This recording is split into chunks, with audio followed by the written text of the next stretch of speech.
traveler from beyond this world, will you witness this tale unfold? Alice? You recognized me just like that? Maybe I need to work on my impression. Anywho, come to Star Sand Shoal. There's a little something I'd like your help with. Well, it wouldn't be Clay's mom without a hefty dose of mystery, huh? Let's go see what this is about.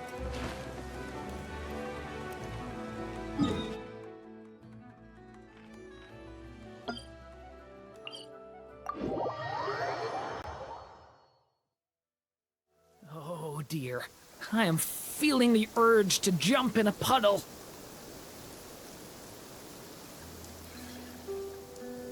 I still have so much to learn about human interactions, like where should I put my hands when I'm nervous? I just really want to make friends with everyone.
Oh, it's Durin!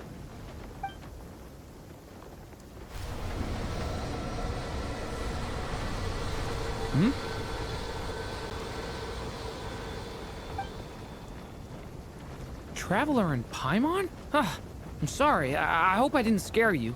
Oh, no, you didn't scare us. Just gave us a little surprise. Looks like you've gotten even more powerful now. I don't know. It just feels like it's gotten harder to control. I didn't mean to strike so hard. I'm so relieved you didn't get hurt. It's all good. We've had worse. No, don't worry about that. It's been very stable ever since I got this body. Albedo made sure of that. What you saw just now is something that only started happening recently. Maybe I'm still acclimating or something. I'm sure it'll clear up over time. Anyway, what brings you here? Did you need something? Well, The day that the writer and the watcher crossed paths was the day that the magic known as storytelling was born. so, she asked us to come. Miss Alice? Oh, you too? I guess I really do need to work on my impression. Well, never mind that. It's been too long, Mini Durin. And please, that's Aunt Alice to you. I have brought you and the Traveler together here for a very important purpose. It has to do with your mom. My mom? Indeed, fairy tale author extraordinaire, Anya Marie Andersdottir. See, I knew this would be right up your alley. Now then, if you'll open the book, I will begin narrating.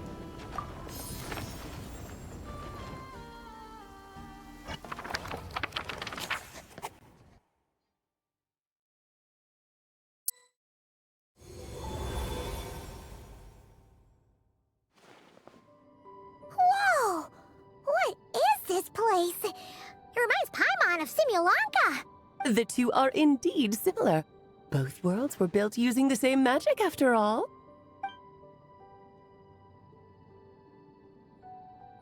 Aha! So it is Alice! Hello, Aunt Alice? Oh, no need to be shy. Just think of me as one of your mother's dearest friends.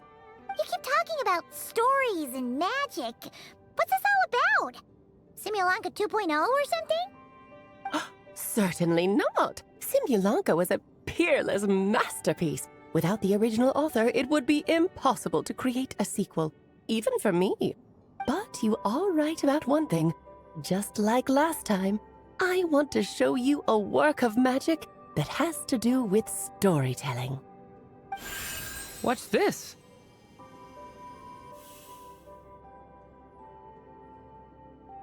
This is your mother's dying wish. My mother's dying wish was a book? Let me answer that with a question. What do you suppose would be a writer's greatest regret? Have you ever read a book called The Little Witch and the Undying Fire? Oh, that's because it was the work of more than one person. It began as a little game at our tea parties. Each of us took turns writing the next part of the story. I wrote the first volume, then the other mages took their turns. Em was tasked with writing the final volume and tying everything up. But by the time everyone had finished writing their parts, Em had passed away. Oh, it was a terrible shame. A true tragedy. And that is the answer to my question. A writer's greatest regret is to leave a story unfinished. But all is not lost. I couldn't stand the doom and gloom of it all, so I went ahead and wrote an ending myself on her behalf. Then what's this book? This is the answer your mother gave to the same question. In her eyes, this was her greatest regret. She made me promise that I would bring it to you because she believed the only person who could resolve this regret is you. So my mother's greatest regret is another unfinished story? You could say that. And I guess resolving the regret means finishing the story? That's one way to put it. Oh, is a straight answer too much to ask for? Her answer was quite the opposite of what I'd expected. But oh, how touching it was. I'd love to tell you what she said, I really would. But that would spoil the plot, and we can't have that. Spoilers ruin everything. Oh.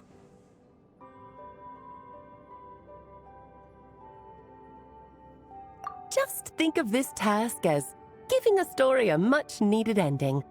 All I ask is that you do your best. I understand. But I only just started learning human script, and I don't have any writing experience at all. Relax. Why else do you think your dear aunt went and found you two such wonderful helpers? With their experience, you'll have so many story ideas you won't know what to do with them. So don't be shy to ask lots of questions. Yeah. If it's to help Durin fulfill his mother's dying wish, then we're in. Aunt Alice, could I ask, what kind of story was my mother hoping to write? I had a feeling this might come up, but that answer isn't mine to give. You'll have to find it yourself, here inside this book. Don't worry. We'll help you come up with loads of ideas. Yeah, let's find a nice spot where we can settle in and read through this thing. We could even get some snacks, too. Oh, the actual process might not be quite the walk in the park you're imagining, Paimon. Why's that? Because when Em created this book, she borrowed my magic. In other words, it's not a book you can just pick up and read. It's a magical book. Its chapters are scattered through memories of the past. Gather them all, and the book will show you its secrets. So, where are we supposed to find these memories? Em left a trail of clues for each unfinished chapter. Follow the hints, and you'll find them. Oh, and when it comes to adding to the story yourselves, you'll need to use this. And this is... This, my dear little Paimon, is the ink M left behind. Infused with a little of my own magic, of course. If you're planning on writing something inside the book, you'll need it. It's extremely precious, so be sure to use it sparingly. This is all that's left. So we need to search for the memories and keep an eye on how much ink we're using. Oh, it just had to be a wild goose chase, didn't it? Perhaps it's just another form of storytelling. M was ever so creative when it came to things like that. Just think of it as a little challenge your mom left behind. Who knows? There could even be a mysterious prize at the end of it all. I don't care about that. This was my mother's dying wish. Whatever it takes, I'll find a way. Yep. With the two of us by your side, you'll be just fine. Okie dokie. That should be pretty much all you need to know. Oh, and once the story's complete, do let me have a little look-see, okay? I've read everything she ever wrote, so naturally, I can't miss this one. Yeah. Most of the time, you're pretty hard to pin down. Don't worry, I'll know when you're finished. Just wait for me to reach out.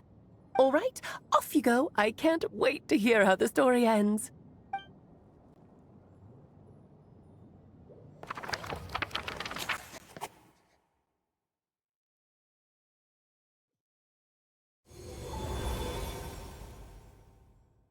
Oh, here we are again.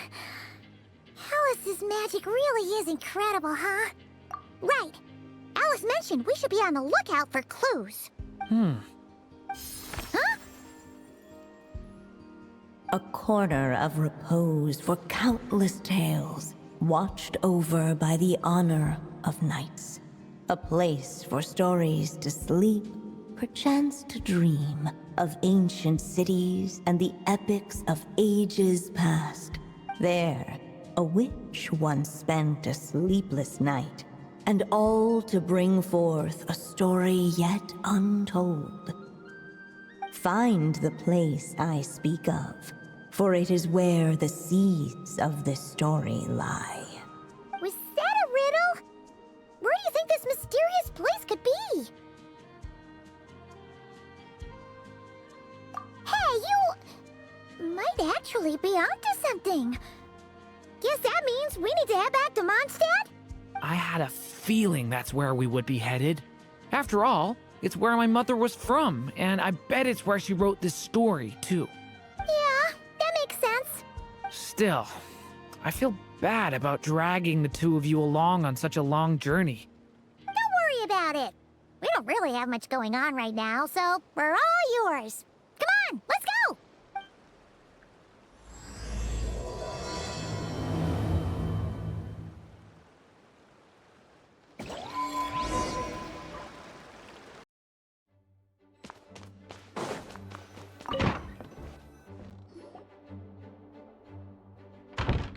Back in the Mondstadt Library, huh? Talk about a trip down memory lane.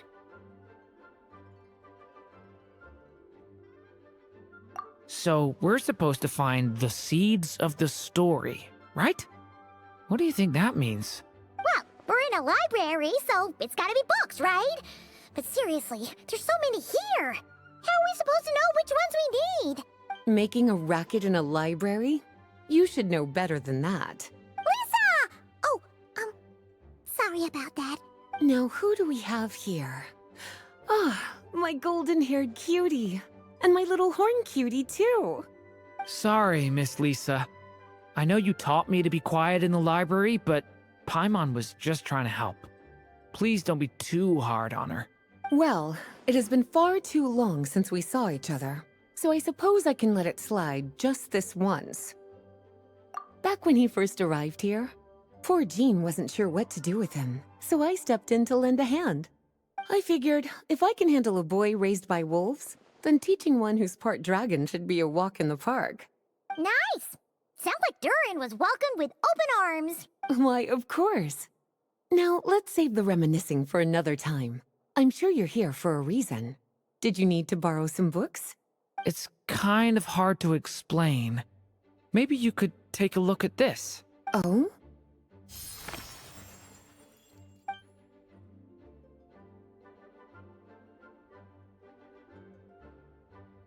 Ah, I see. These so-called seeds of the story must be the books that inspired its creation. That's just how it is with stories. They grow out of the tales that came before them. And that mage, I can almost picture her here, hundreds of years ago, scribbling away at one of these very desks. But we don't know anything about this story. How are we supposed to figure out which books inspired it? As it happens, just before I found you here, I was looking into something rather peculiar. One of the knights reported seeing some books that weren't listed anywhere in our catalog. Stranger still, just as he went to reach out for them, the books vanished into thin air. And then a while later, while he was browsing through other shelves, there they were again. Seriously? That particular knight knows this library inside and out. I'd be very surprised if he was seeing things. Something tells me these might just be the magical books you're after. According to the report, there are 3 of these books in total. I'll be relying on you to track them down, cuties. Oh,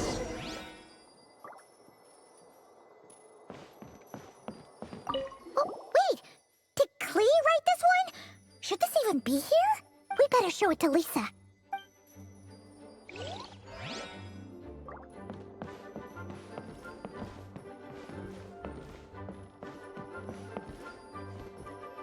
Kinda looks like a poetry collection. But why is part of the title missing? Let's see what Lisa makes of it.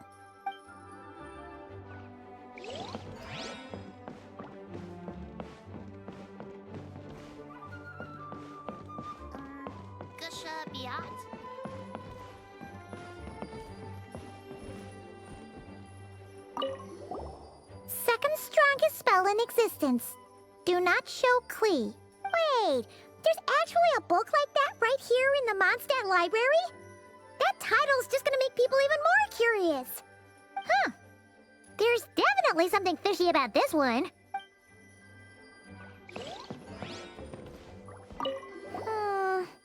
Let's hang on to this one for now. Could be one of the ones we're looking for. It's one of M's, after all.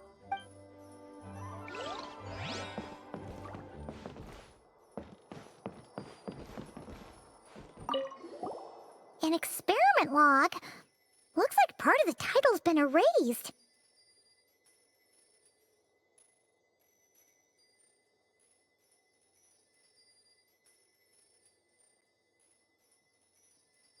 There's something seriously suspicious about this book.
Please be quiet within the premises. Well, did you manage to find them?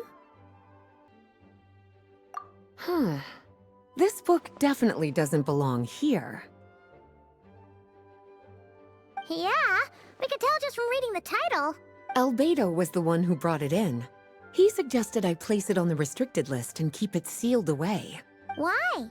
He said it's full of forbidden alchemical formulas, some of which could even result in the creation of dangerous monsters. Apparently, the danger it posed was so great, he didn't even feel like it was safe to carry around or keep it in his workshop. Really? Definitely sounds like it shouldn't be here then. Still, if that mage read this book too, it must have been written a lot earlier than I'd imagined. Well, did you manage to find them? Truly extraordinary, and certainly not the kind of thing that should be just lying around. In fact, Miss Alice gave strict instructions about it. So, it's some kind of book of spells? Paimon's guessing magic this powerful should be kept a secret. It's true. This book does contain one of Miss Alice's spells. But honestly, virtually no one could actually pull it off, even if they tried. The only reason it's even meant to be in the restricted section is because we can't let Klee get her hands on it. After Klee was born, Miss Alice advised us to seal it away. She even added that little subtitle herself. So, it's to keep it away from Klee, huh? Does that mean she could use it to cause even more mayhem than she already does with Jumpy Dumpty? No, that's not it. As Miss Alice herself put it, letting Klee see it too early would spoil the surprise. Well, did you manage to find them?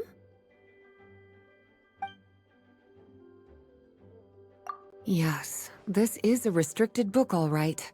It certainly isn't supposed to be here. Huh. But it looks like a regular poetry collection. How did it end up being classified as a restricted book? The issue lies with one of the poems inside. You've heard of the great battle that took place on Dragonspine, yes? 500 years ago, during the cataclysm in Conria, an evil dragon descended upon Mondstadt. A fierce battle with Dvalin ensued, but in the end, the evil dragon fell, and Dragonspine became its resting place. You're talking about Durin. The Durin of Dragonspine.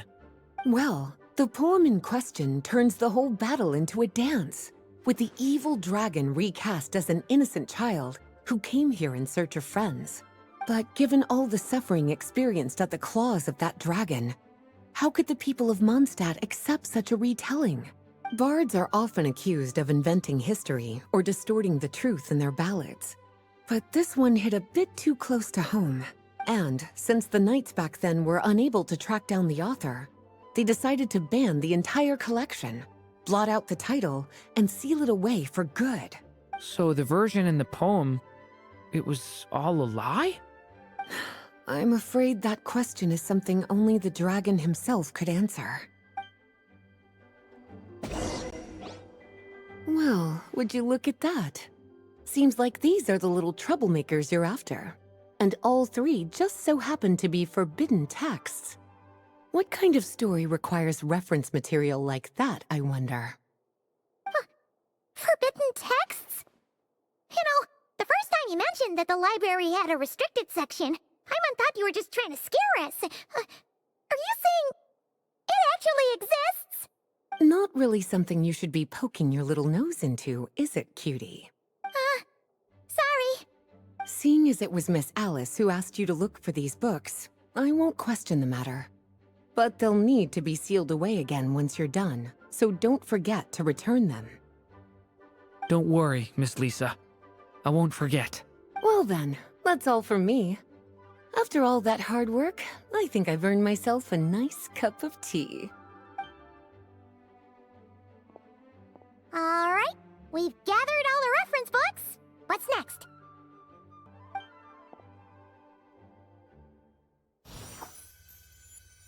Wait, look!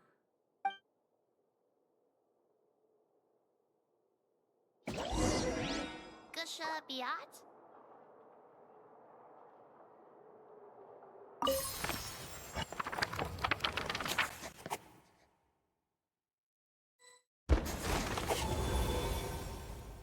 Long, long ago, an evil dragon descended upon the human world, bringing terrible calamity in its wake. Bravely did the people resist, until at last, the dragon lay slain. Later, a witch with a love for stories came upon the tale of the evil dragon, and for reasons she could not explain, felt a pang of sorrow on its behalf. For she knew, despite its body being born of wicked alchemy, all along, the dragon's soul was that of an innocent child. Right up to the moment of its death, it had no choice in becoming a vessel of calamity, nor could it fathom the cruel fate that lay before it. Though the witch had a love of stories, she was not pleased with how this one ended. No, that won't do, she thought. I'll write you a better ending instead. And so she set off to do just that, borrowing a little magic from her friend. With it, she wove a dragon's egg, resolving to rear a dragon child of her own. Yet long in thought she lingered, wondering what kind of world her little dragon ought to behold upon waking.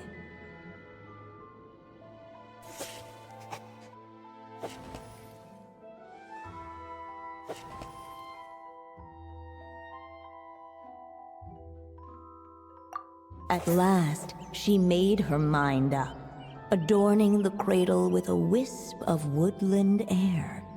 Then, she quietly waited for the egg to hatch.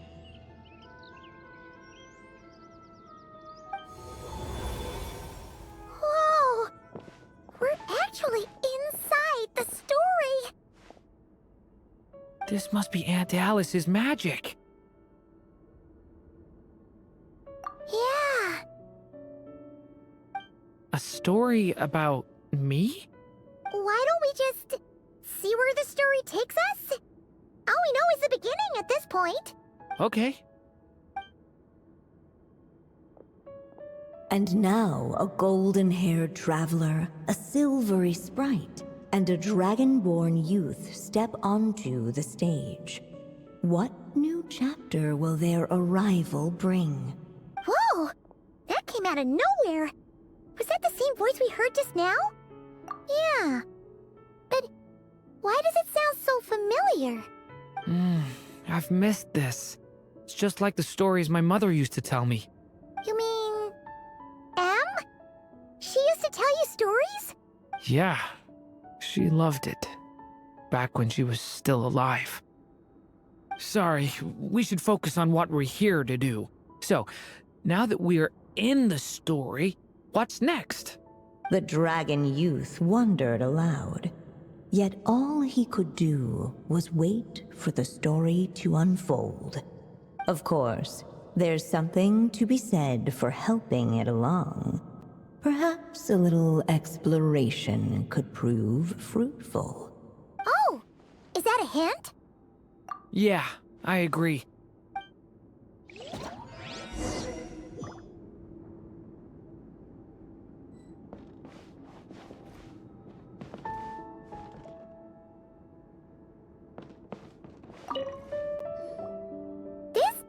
Doll is meant to be the witch in the story, right? Wait a second. All the people we've seen that look like that turned out to be mages from the Hexenzirkel. Do you think the witch in this story is one of them too? My mother had a hat just like this. Then, the witch must be Em. Looks like this story really is about Durin, huh? Whether the sprite spoke true or not, it had little bearing on the story at hand. For in that moment, what mattered most was not that she was a witch, but a mother waiting for her child to hatch. Let's keep looking.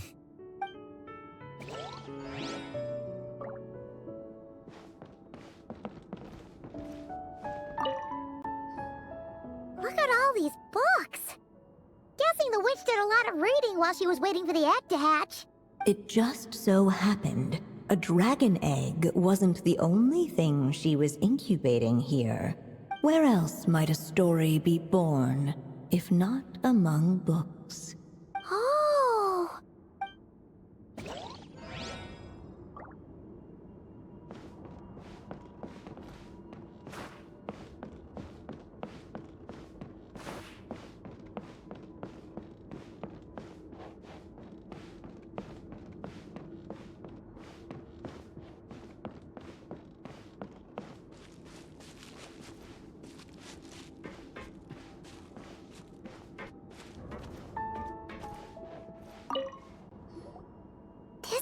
dragon egg, right? Looks like it's gonna hatch any moment now. So we've got a dragon egg about to hatch, a witch who loves stories, and that evil dragon we heard about at the beginning. Yep, it all adds up. This is my story, isn't it?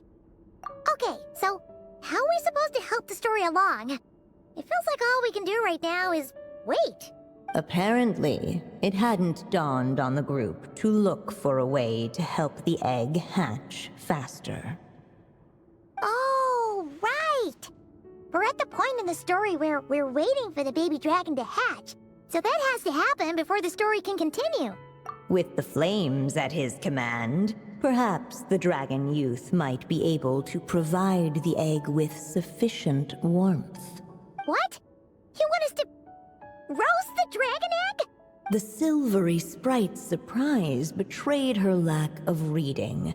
For in countless tales it is told that only by fire's embrace will a dragon's egg hatch swiftly. Huh, you kinda have a point there. Okay, I'll see what I can do.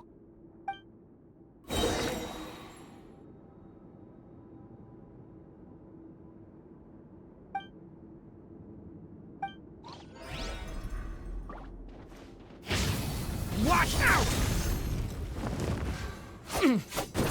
The story has only just begun! Leave it to me! Let every unborn life be welcomed with tender anticipation, and may that warmth stay with it for a lifetime.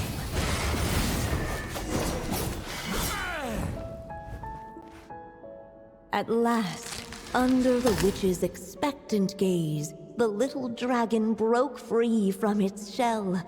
No living being has ever decided the moment of its birth.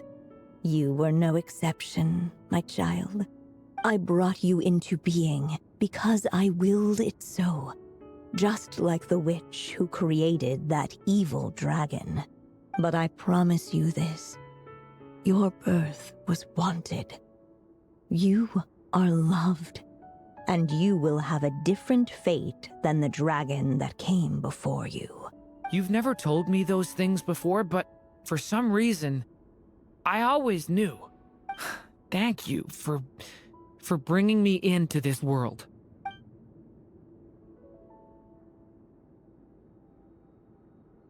The waiting witch did not feel lonely, for she had 3 visitors by her side. Together, they beheld the hatchling's first breath of life. Holding her dragon child close, the witch promised him a life unlike that of the evil dragon. And so, nestled in his mother's warm embrace, did the little dragon's story begin.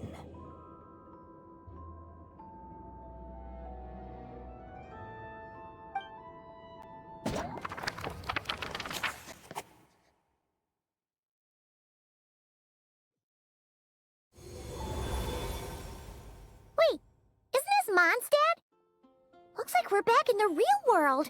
Looks like there's more written on the page now and less ink left than before. So, does that mean we've completed this chapter? Yeah, but why does M seem to think that the story isn't finished yet? Durin broke free from the curse, came into this world with a new body, and even made a bunch of new friends. That already sounds like a happy ending to Paimon. True.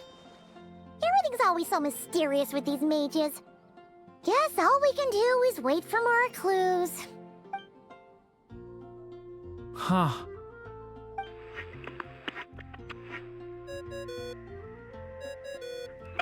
Is this thing on? All right, that should do it. Hey, that's Alice's voice.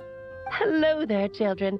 If you're hearing this, you've stumbled upon the little recording I left for you. I thought you could use a few hints about how the book works. By now, I'm guessing you've already begun to leave your mark on the story. You should know, however, that the book needs time to absorb the ink, so the next chapter's clues won't show up right away.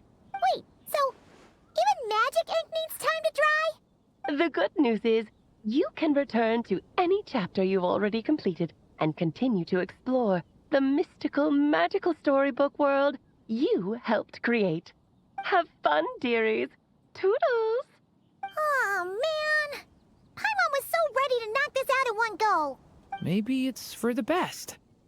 Sooner or later, we'll end up being whisked off to another world again, and if that happens, who knows when we'll be able to come back. So it might be good to take a break while we can. A break. Yeah, Paimon has a sudden craving for the Good Hunter's sticky honey roast.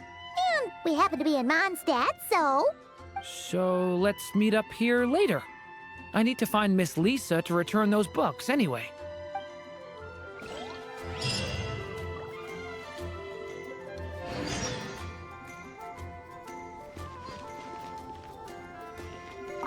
Aunt Alice said we can return to the story world at any time. If you feel like checking it out again, just come find me.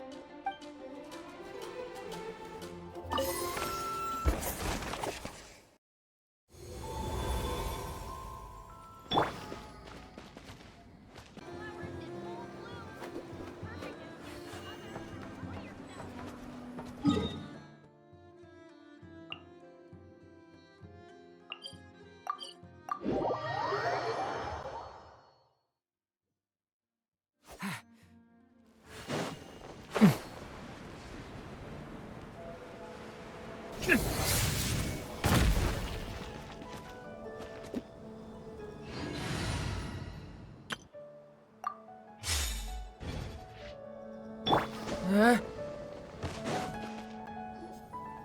Durin! Any more clues for us? We're all set for the next chapter. Yeah, I was just about to come find you. Let's see what it says. Now sprout to life the story's seeds, stirred by wind-borne melodies. Then on that breeze the music leaves, fading into distant memories. Seek the place where wind and tale entwine, and once there, make 3 riddles into verse, and 3 melodies into song. For in poetry and song will this story start to blossom. Come on! Another riddle? All that talk about wind and melodies? What do you think the answer could be? Oh! Care to elaborate? Wind? Music? Poetry? Tone-deaf bards gotta know the answer. You mean Lord Barbados? Albedo introduced us when I first arrived in Mondstadt. I mean, someone like me was bound to catch his eye sooner or later. It's better that it's out in the open anyway. Now, how should we track him down? I'm pretty sure he's already caught wind of what's going on here. Why don't we just see where the wind takes us? Right. He definitely makes it easy to forget he's a real god sometimes.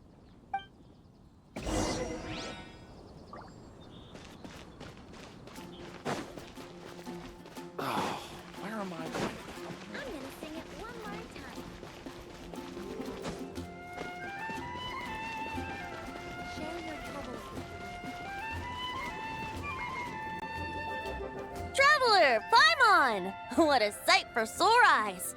Ah, and the little dragon from the fairy tale world. I heard your voices calling out to me on the wind. Something about needing help with a riddle? Sorry to disturb you, Lord Barbados. Disturb me? Not at all! To tell you the truth, I'm just as curious about this riddle as you are. Let me take a look.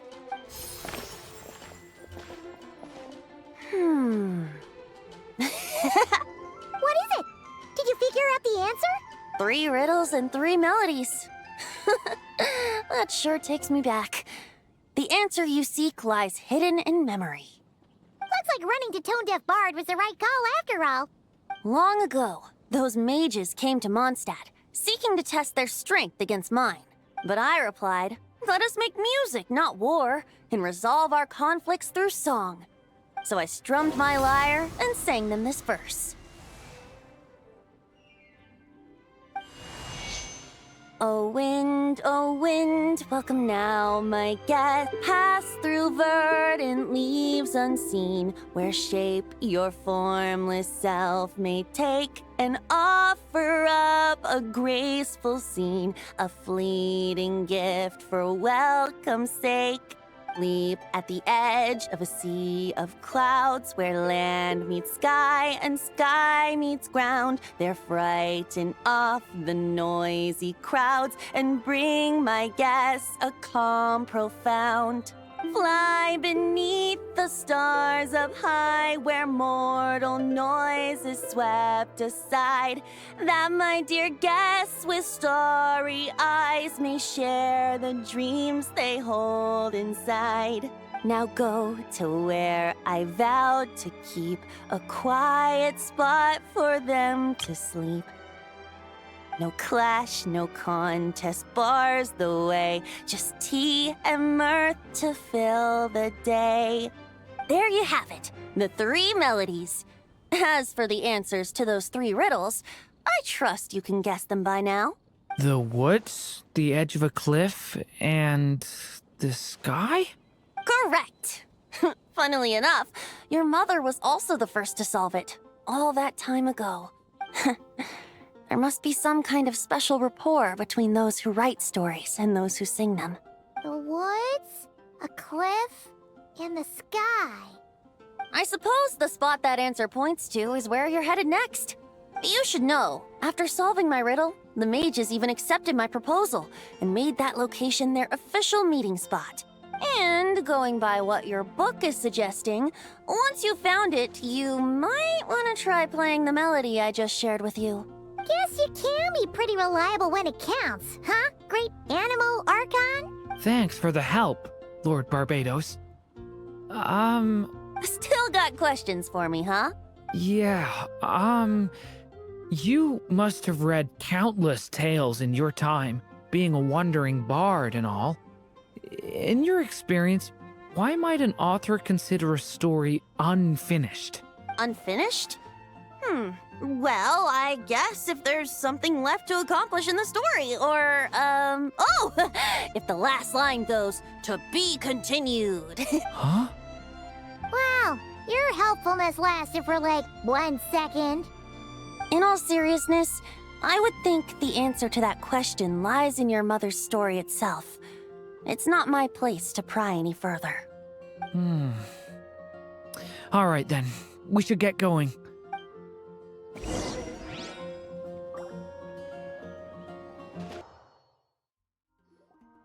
Okay, we're here! Now, we just need to play the 3 melodies, and we should be able to gather the memories for the next chapter, right? A musical performance? Huh. Out of all the things Miss Lisa has taught me, that's the one I'm worst at.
Even a war that shook the world could not halt the witches' gatherings.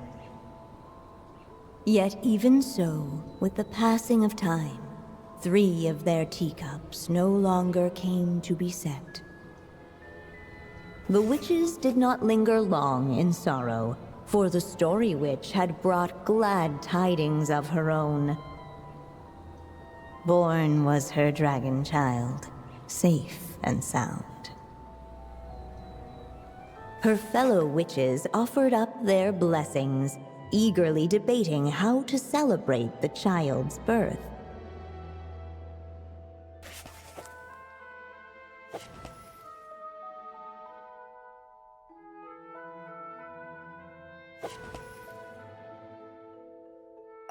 In the end, they settled on the most vibrant balloons they could find. After all, what could be more joyous than the arrival of new life? And so, the witches' gathering turned into a birthday celebration.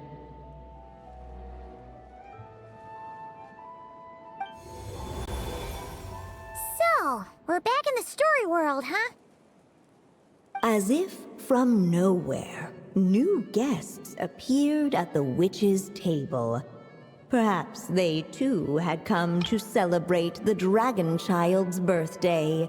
Yet while everyone else was busy thinking about what kind of gift to offer, these three seemed to have come empty-handed. Hardly the recipe for a warm welcome to a birthday party, now is it? A gift? Hey! What's this all about? We only just found out this was a party!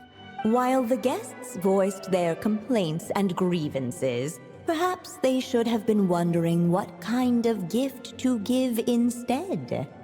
So, we need to bring a gift to advance the story?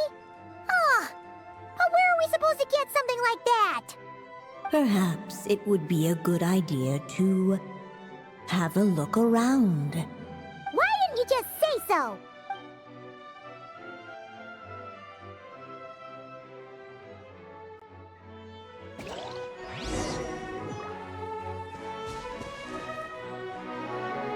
Hey, could we use these as gifts, maybe? At last, the guests found something to give the dragon child. Guess that's a yes then. Which one should we go for? Still, the guests wondered, what kind of gift might the little dragon really want? Should they put a warrior's sword in his hand and send him out on an unstoppable quest to save the world? Or perhaps a wandering hero's slingshot and the promise of a life of endless, uncharted adventure? Or maybe even a scholar's tome and the chance to take on all the world's unsolved mysteries. Okay. Wow. That's a lot of pressure all of a sudden. Oh yeah! Technically, we're actually picking a gift for you. So, which one would you prefer? You want me to choose? Wow, this feels kinda special. How come? For as long as I can remember, I've spent most of my time living in the stories my mother created. I always thought my mother had everything written out for me already, just like the toy figures in Constellation Metropole. What I wanted to do with my own future. That's something I've never really thought about. What did I want back then? This is the first time I've ever asked myself that question. Sounds like this is the perfect opportunity to answer it then. It's been a while since you left Simulanka, and after everything that's happened, it might be about time to start thinking about your future. Then let me give it some thought.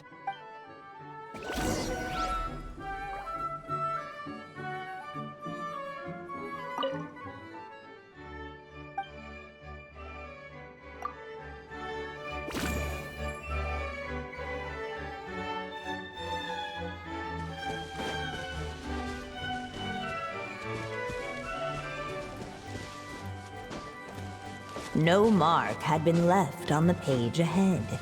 The group found themselves unable to move forward.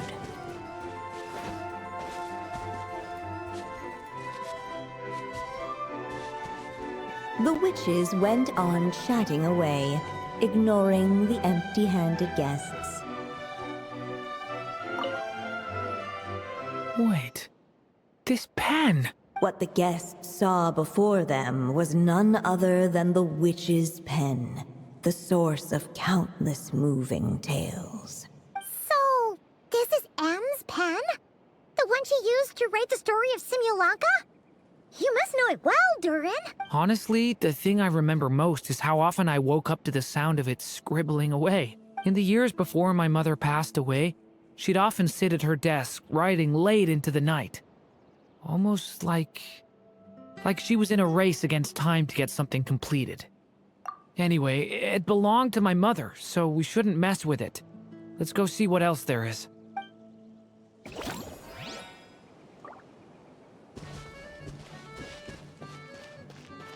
The witches went on chatting away, ignoring the empty-handed guests. No mark had been left on the page ahead. The group found themselves unable to move forward.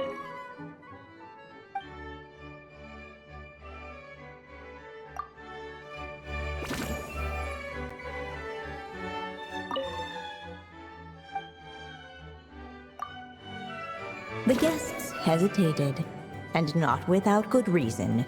Given how much this gift would mean to the little dragon, a bit of careful thought could go a long way.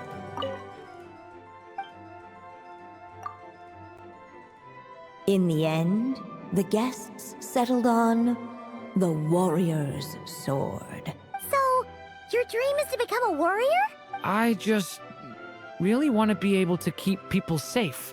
If my time in Nodcry taught me anything, it's that a lot of problems in this world can only be settled by strength of arms. As long as I can help people, that's enough for me. Really? But I don't think it's enough.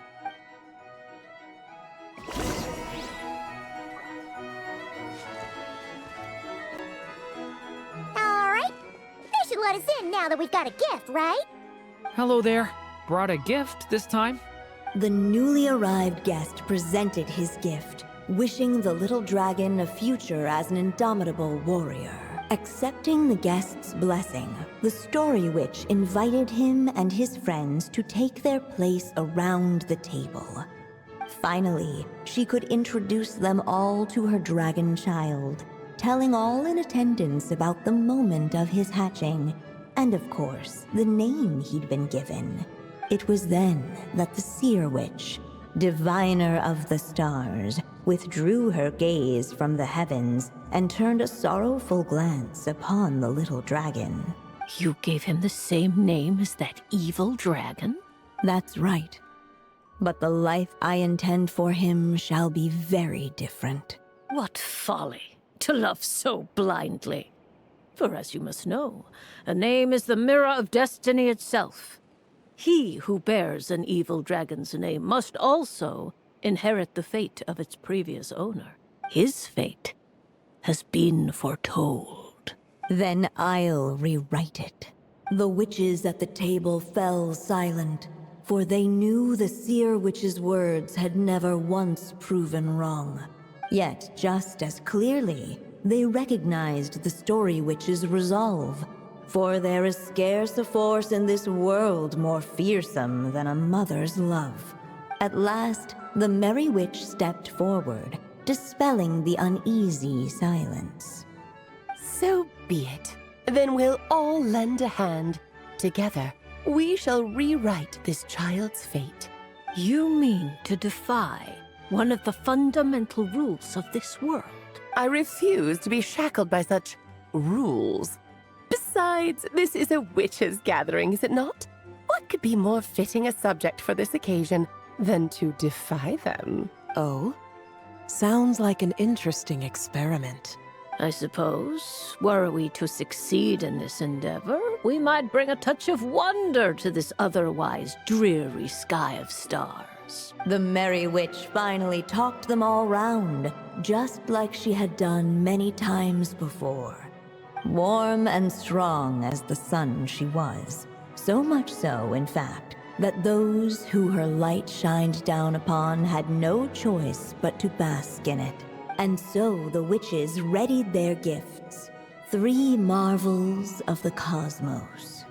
For this child, I shall decipher the ravings of the heavens and lay bare before him the trickery of fate.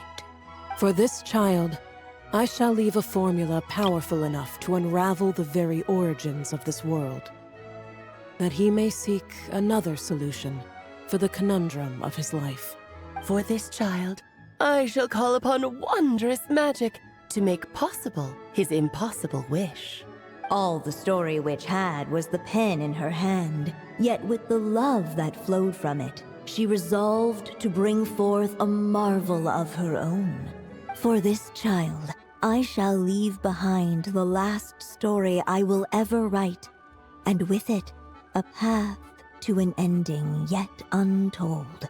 With the witch's blessings given and received, the little dragon's fate at last began to turn. In the midst of the dragon child's birthday celebration, the seer witch proclaimed her prophecy.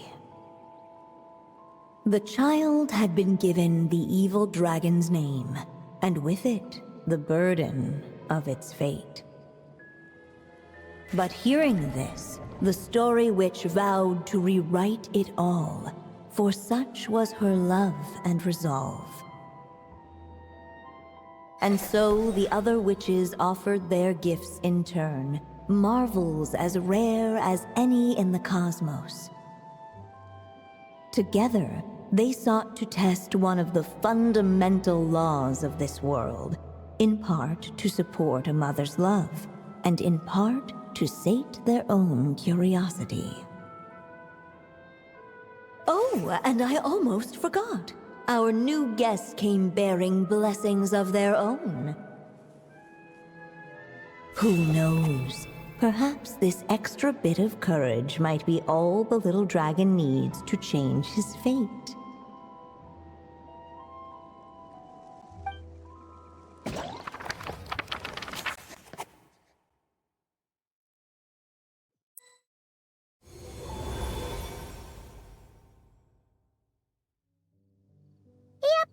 Looks like we've completed this chapter, too. Those witches in the story were the mages of the Hexen Circle, right? They sure seem to care a lot about you, Durin. But, Paimon kinda had trouble following their conversation. Just a bunch of mystery, as usual. The evil dragon's fate. Oh, is that what you're worried about? But didn't we already take care of that? Ah, the mages must have had a hand in that, too. Also, I was just thinking, which part of the story are we even meant to be completing? Oh, it feels less like we're filling in the gaps and more like we're adding something new altogether. But we use the ink, right? And the book hasn't given us any more clues, so that must mean our task is complete. At least for now. Yeah, I guess we're doing something right. Maybe I'm overthinking things. It's just, this is my mother's final wish, so I don't want to mess it up. Anyway, thanks for all your help. I'll let you know as soon as the book reveals a hint about the next chapter. Okay then. See you in the next chapter.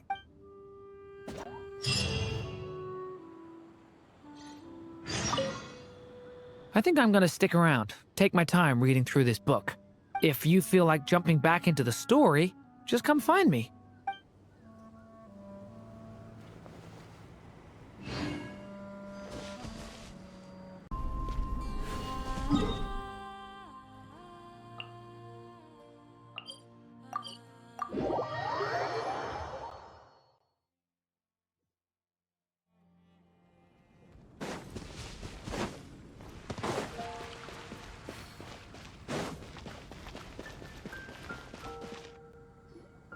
Some say the god of fate calls the outcome of every dice roll before it's even made.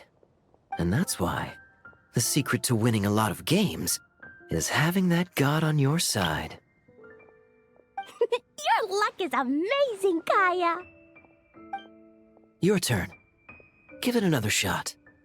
Fear not, O Crimson Dragonborn, for I, the Princess of Ertalang, have bestowed upon you the benediction of the midnight hour, and with it you shall surely smite this usurper. Mein Fräulein means to say she's rooting for you in secret. Oh, and that you must, at all cost, defeat the one who snatched her limited edition card back.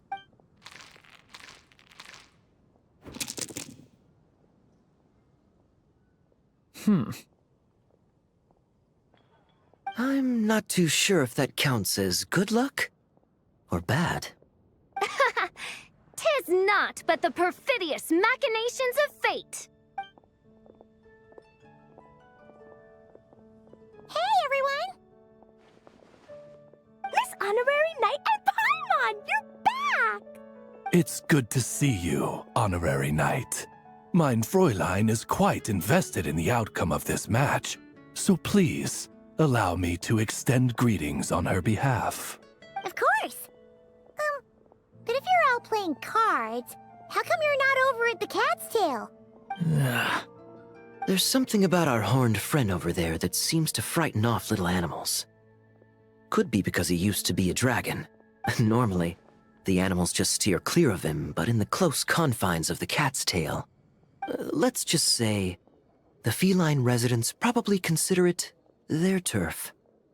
And we all know how dangerous a cornered cat can be. I just wanted to borrow one of their nests for a nap. One of their nests?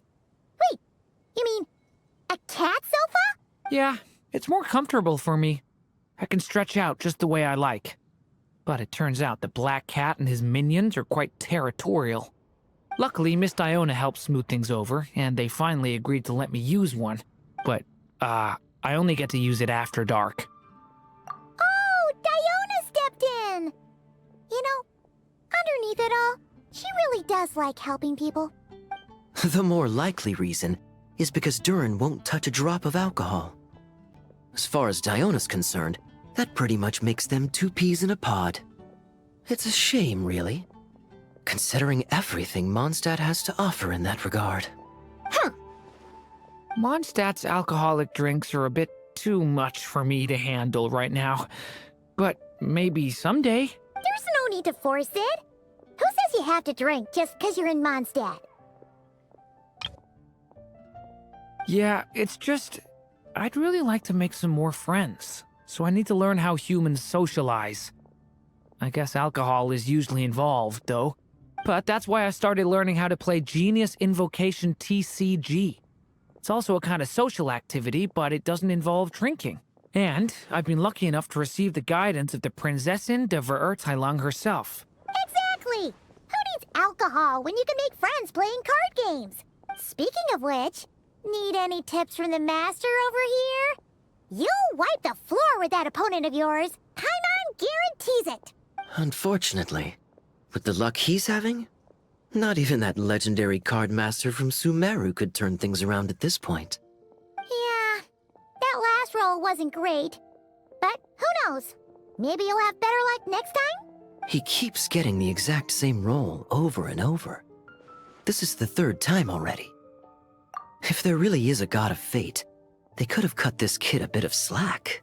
Like, I don't know, make it possible for him to roll at least one other side of the dice? I think I've lost. Must even a dragonborn, sanctified by the power of benediction, succumb to fate's insidious snares? Don't be sad, Durin. You'll definitely win the next round. You can even borrow Dodoko if you want. Mom says she brings good luck. Thanks, Klee, but there's something more important I need to take care of now.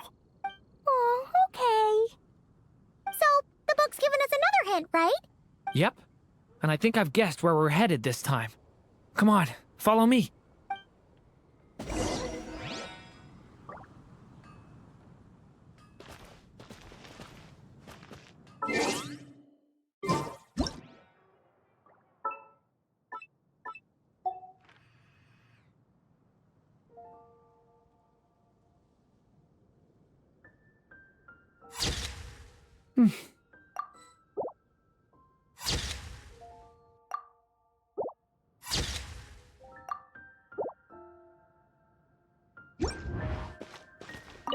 Not every day you're back in Mondstadt, huh? Care to grab a drink if you're free?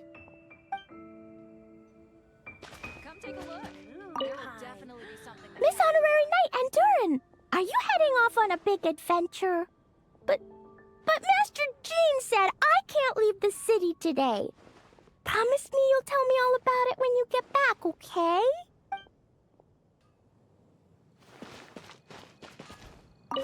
So be it. Such are fate's accursed wiles.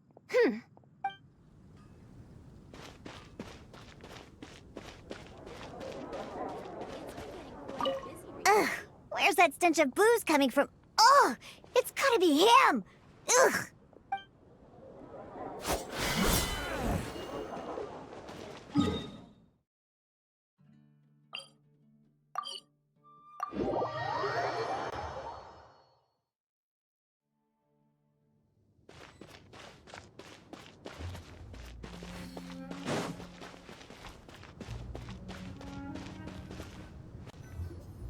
In what sort of castle might a storybook dragon dwell?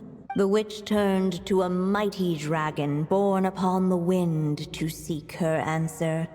From afar, she beheld a solitary castle, standing lonely beneath its wings, and wrote it into words. Its walls kept out the wind and rain, yet also cast a solemn shadow. Enveloped by their shade, the story's boughs were lulled into a torpid slumber and reached no further skyward. So that's the clue. I think we're meant to find a place where dragons live, and this time, in the real world. I asked around, and it just so happens that there's a place like that in Mondstadt. Yep, that checks out. I've heard that the dragon here is called Durin, and that he's a magnificent creature. I hope I get the chance to meet him.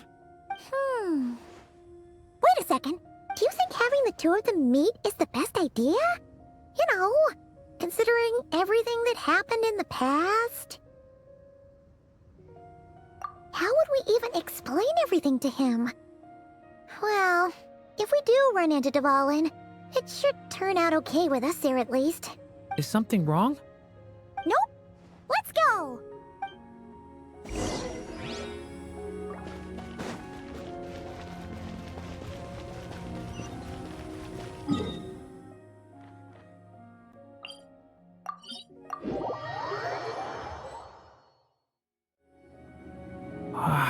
So, this is where Durin lives?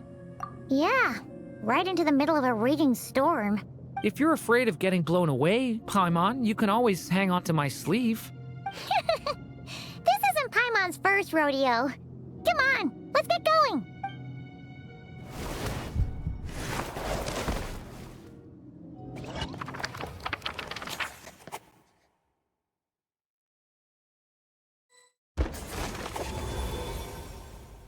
The little dragon grew with each passing day, and the story witch, who loved him dearly, built him a big, beautiful castle.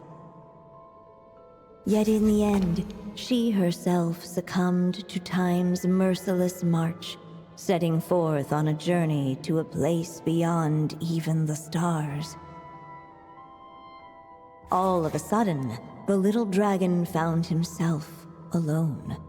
He tried leaving the castle to make some new friends. But already, he had grown the claws and scales of an evil dragon, just as the prophecy had foretold. Afraid he might hurt someone, the gentle little dragon hid within the castle his mother had built, and came forth no more.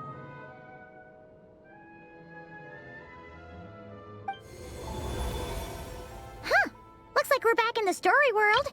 And from the sounds of it, this chapter must be about Simulanka, right? Yeah, like the fairy from the Forest of Blessings, the king of Constellation Metropole, that cat lady who turns into a box. Ah, yep. That will be Nilu, Navia, and Kirara. Oh, and there's Hat Guy, too. Only lately, whenever I see Hat Guy, I get this strange feeling. What kind of feeling?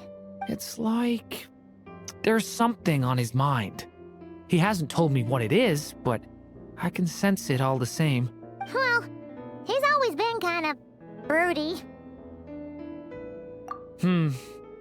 I guess I should focus on fulfilling my mother's final wish for now, though. Yeah, we should get started on this chapter. So, let's track you down and free you from fate's curse once again. That day, a small band of adventurers suddenly arrived beneath the castle walls. They promised to help the little dragon cast off the curse of fate. Yet as they stood beneath the castle walls, it appeared they had no idea how to even begin. Hey, instead of making fun of us, how about giving us a hint? The little dragon had shut himself inside the tall tower at the castle's center. Anyone who wished to reach him must traverse the barriers that wall off his heart, for there is no other way. Looks like we're in for another long one. Let me try something. Oh, do you have an idea? If that little dragon in the tower used to be me, then surely I'd know how he shuts people out better than anyone. Come on, follow me.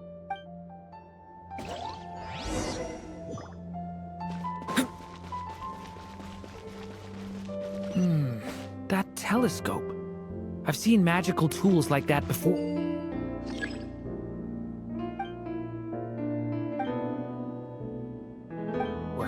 It should come in handy.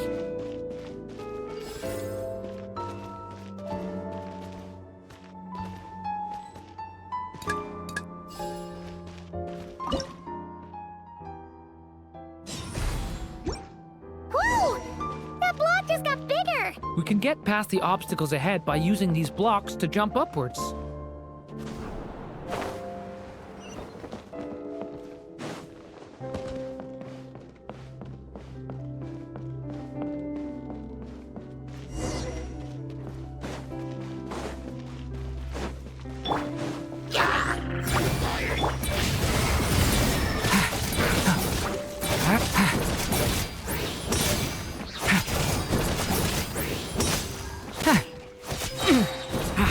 Lament for the end! Devouring Claw!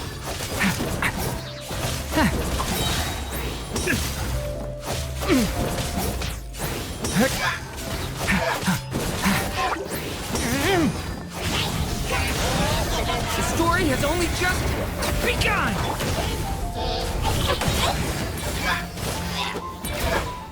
This place is like a maze. How are we supposed to get through? We'll just have to check each spot.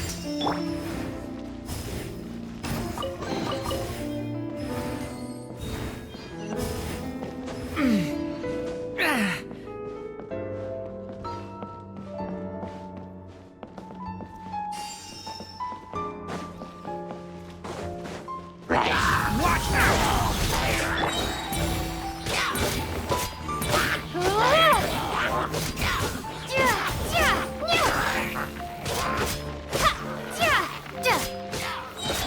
Leave it to me!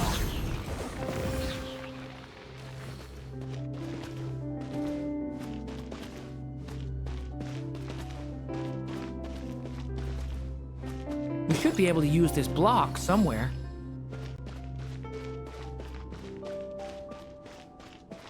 Looks like this telescope is missing some blocks. Oh. Let's try the one we just picked up.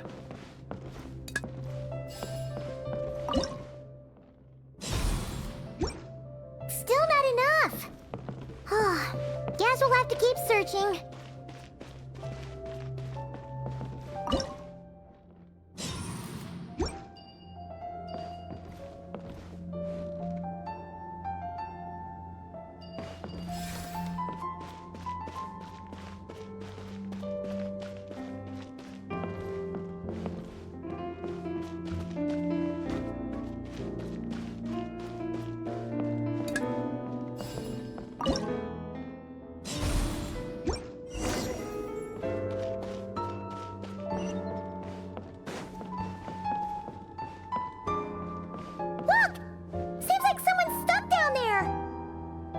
Should they continue towards the tower, or plunge into the shadows to rescue those in need? A difficult dilemma indeed. The path to the tower is up ahead. We better... It's so dark here. Hey, there's a fire over there. Let's go check it out. Wait, is that? A little pixie that can fly. Are you here to help the dragon break his curse too? Oh, what's this? More brave adventurers bold enough to set foot in this castle? Come, join the ranks of your liege's guard. Nilu and Navia! Nilu? No. I'm a flying squirrel fairy. And I'm a giraffe king. Not this Navia you speak of. That's right. Oh, and don't forget Catbox Lady. Are you friend or foe? Friend! Definitely friend, Miss, Catbox Lady?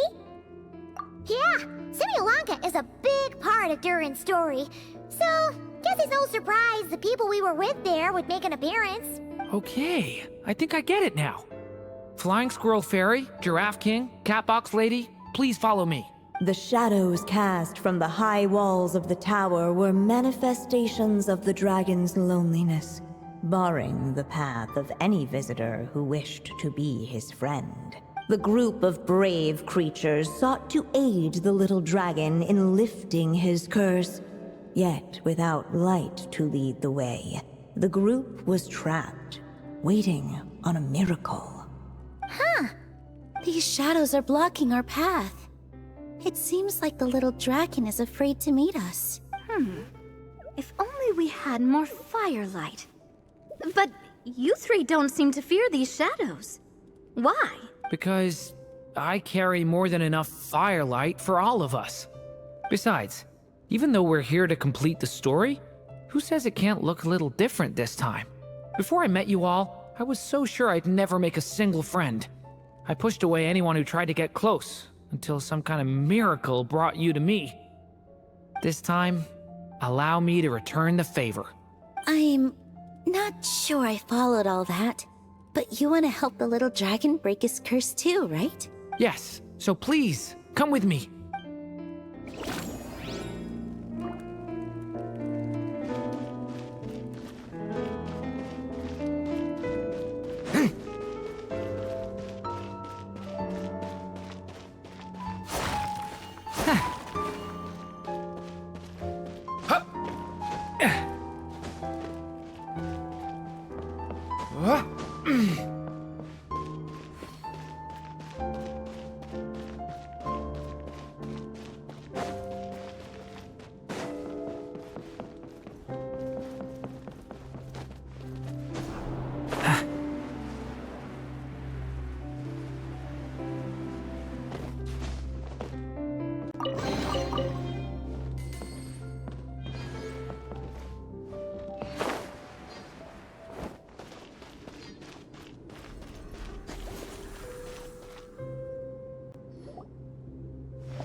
Story Dragon, just calm down. Stay back! I don't want to hurt you. Loneliness and fear had built a cage around his heart, shutting out all who would look upon him. And thus, all the adventurers could see was his shadow. Don't worry, we can help you. Don't come any closer. And that was the last the little dragon spoke. How are we supposed to persuade him if he won't even talk to us? If you can still hear me, please listen to what I have to say. Your claws and scales aren't some kind of inescapable curse, you know? You'll overcome it one day and make lots of new friends. I'm sure you think I'm lying. After all, no matter how many times you've tried to break it, nothing's ever worked. But this time is different. I brought your friends here to see you. Oh, what did you say? Hi, little dragon. I'm the Flying Squirrel Fairy, and I'm here to help you lift your curse. Will you talk to me? And I'm the Giraffe King. Don't be afraid, little one. We're not afraid of you. I'm just a cat in a box. but I'd very much like to be your friend too. These are my friends? Yeah, they're your friends in the future you'd be trying to avoid. I can promise you that. They're reaching out, so you just have to ask yourself one question. Do you accept? After a long silence, heavy footsteps echoed from the tower's shadows. But still, the one who made them refused to step forward. Though the cage to his heart had been unlocked, the little dragon remained ashamed of his claws and scales. How can I face my friends like this? Don't worry, little dragon. We're gonna offer up our blessings and make a wish to the goddess of fate to release you from your curse. Yeah, just like last time. Make a wish? To the goddess of fate? At that moment, the merry witch made her entrance. Hello, little one. Don't be afraid. With the blessings of your friends, your wish shall be granted. Alice? Wait, you're the Merry Witch from the story? Correct. It is I, the Merry Witch, creator goddess of this realm. And it just so happens the goddess of fate is none other than my dear friend, the Story Witch. I'm here to make good on my promise to lend her my second strongest spell. With this spell, she'll have the power to create an entire world. So naturally, granting your wish won't be a problem. Provided, of course, you receive your friend's blessings. But before we proceed, I must check something on her behalf. Little dragon, do you accept this blessing? I want to be your friend. So if you're offering, then yes, I would love to have your blessings. Were it not for the adventurer's blessings, this tale might have ended long ago. Thanks to them, another ending was now possible. Yet in that moment, they did not know if this blessing was truly a gift or just another trial in disguise. What? You didn't say a word when we actually needed a clue, but now at a critical moment like this, you turn up and start playing mind games? Another trial. Ha, that actually sounds about right. Be it the fictional problems of Simulanka or unavoidable conflicts in the real world, if you think about it, that's what they've been all along. But if it wasn't for those trials, I never would have met any of you. So, despite all that, I'd still like to give my blessings. That's the spirit! Come on, Durin! Let's help you make your wish come true again! On behalf of both my past and present selves, thank you, my friends. Fortunately, a brave band of adventurers heard tell of the little dragon's story. Determined to lift his curse, they fought their way through countless trials. To help him, they offered up their blessings and made a wish to the goddess of fate. At last, their wish was granted. Shaking off his scales, the little dragon stepped out of the tower's gloom. But his time in the world beyond the castle would soon teach him this gift would bring blessings and trials of its own. And as far as the little dragon was concerned, the tricks of fate had just begun.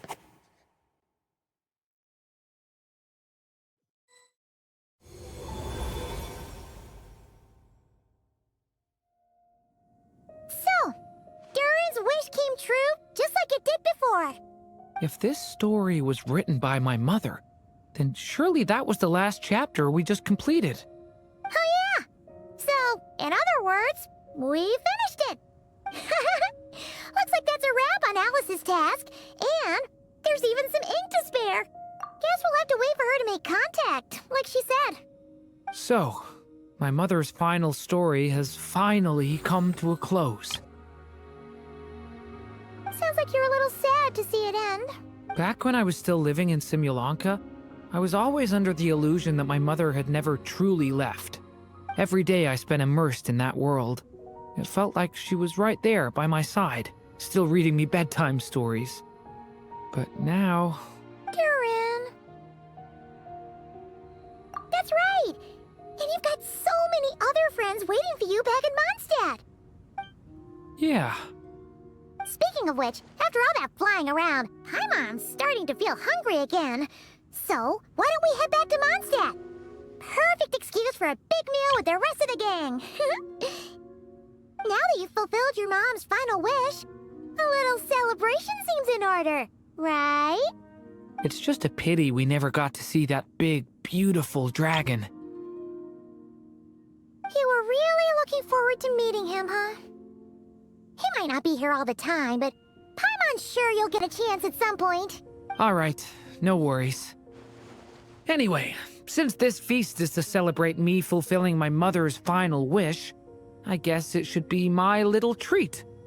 Pretty sure that's how humans do it, right? Nuh-uh. This one's on the Traveler and Paimon. Celebrating each other's achievements is what friends are for. Honestly, when it comes to who treats who, human rules are so complicated. See? He wants to be friends with you, too.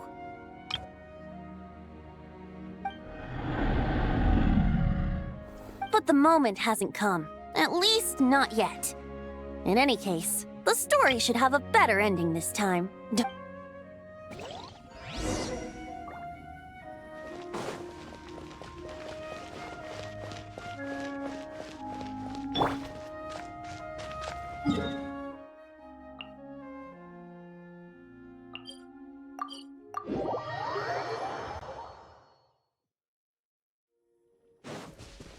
Whew.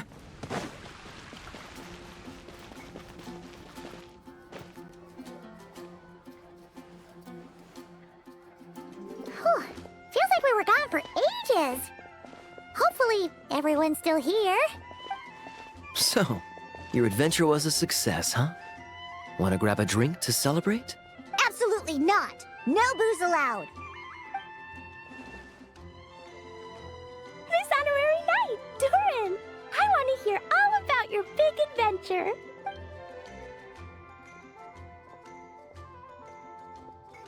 We're gonna order a big meal for everybody first. We'll talk while we eat.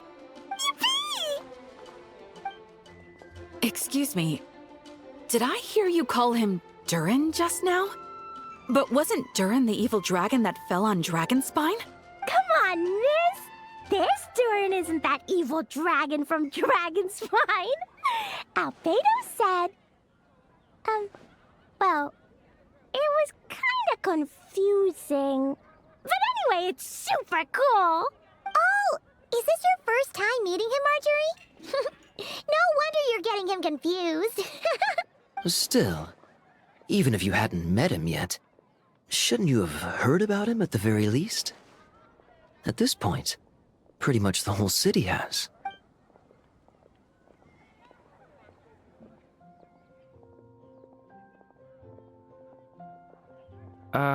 Why is everyone...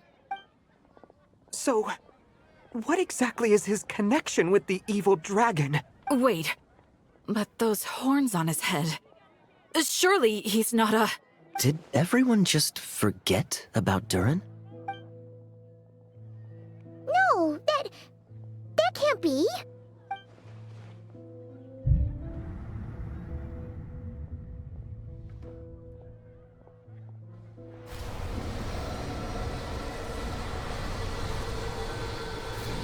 The tricks of fate had just begun.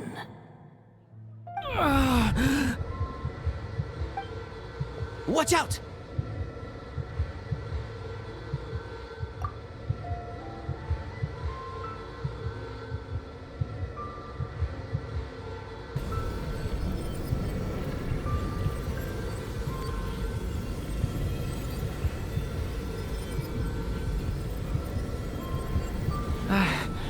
No one got hurt. Did they? Durin! Durin!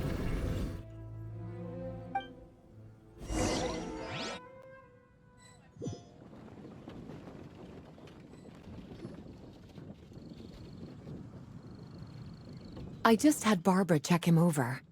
He's not badly hurt, but he seems to have burned through a lot of energy fending off some kind of dangerous power. He'll need some time to rest before he wakes up.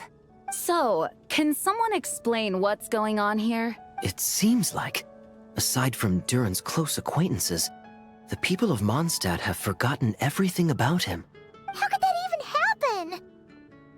Worse still, the abyssal power within him is showing signs of extreme instability. Could be a separate issue, though. I'm not sure. If the abyssal power inside him spirals out of control, Mondstadt will be in grave danger. I completely agree. All right then. As acting Grand Master, I'll send a letter requesting Albedo's immediate return. Until then, the Knights will watch over Durin. That's pretty much all we can do right now. Also, allow me to look after this book for now. If you need to consult it, just drop by my office. Do you think the book might have something to do with what's happening? It's just weird that Alice still hasn't contacted us. Maybe we should head back inside the book and take another look.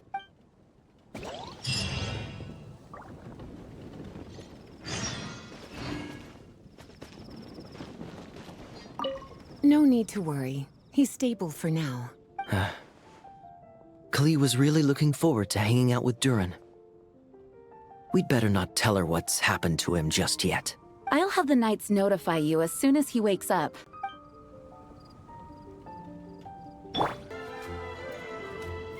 Jean! Hello, you two. I'm glad you got my letter. Durin's awake and waiting on the bench over there. I'm here if you need help. Just give me a shout. Don't worry about us. We'll be fine. Oh, hey, you two. I just remembered what happened right before I passed out. Thanks for holding me back. I shudder to think what might have happened if you hadn't. I'm fine now. It's just... a lot of people seem to have forgotten me. Don't worry. We'll figure out a way to fix this. Why don't you start by telling us what happened? It felt so strange. After I realized no one recognized me anymore, I suddenly felt like I'd completely lost contact with my body. Abyssal power lies sealed within this body I inhabit. So when I lost my connection to it, I lost control of that power too. It wasn't until I heard everyone calling my name that I was able to reconnect with my body. You lost contact with your body? Does that mean there's something wrong with it? Sounds like we need Albedo more than ever. I don't think the problem lies in Albedo's alchemy. Huh. But then, why are people forgetting you? Guess that's what we need to figure out. That means we need Alice for sure. But it's been ages and she still hasn't been in contact. Now would be a really good time for a hint. How could the story's budding branches even hope to reach beyond the towering walls?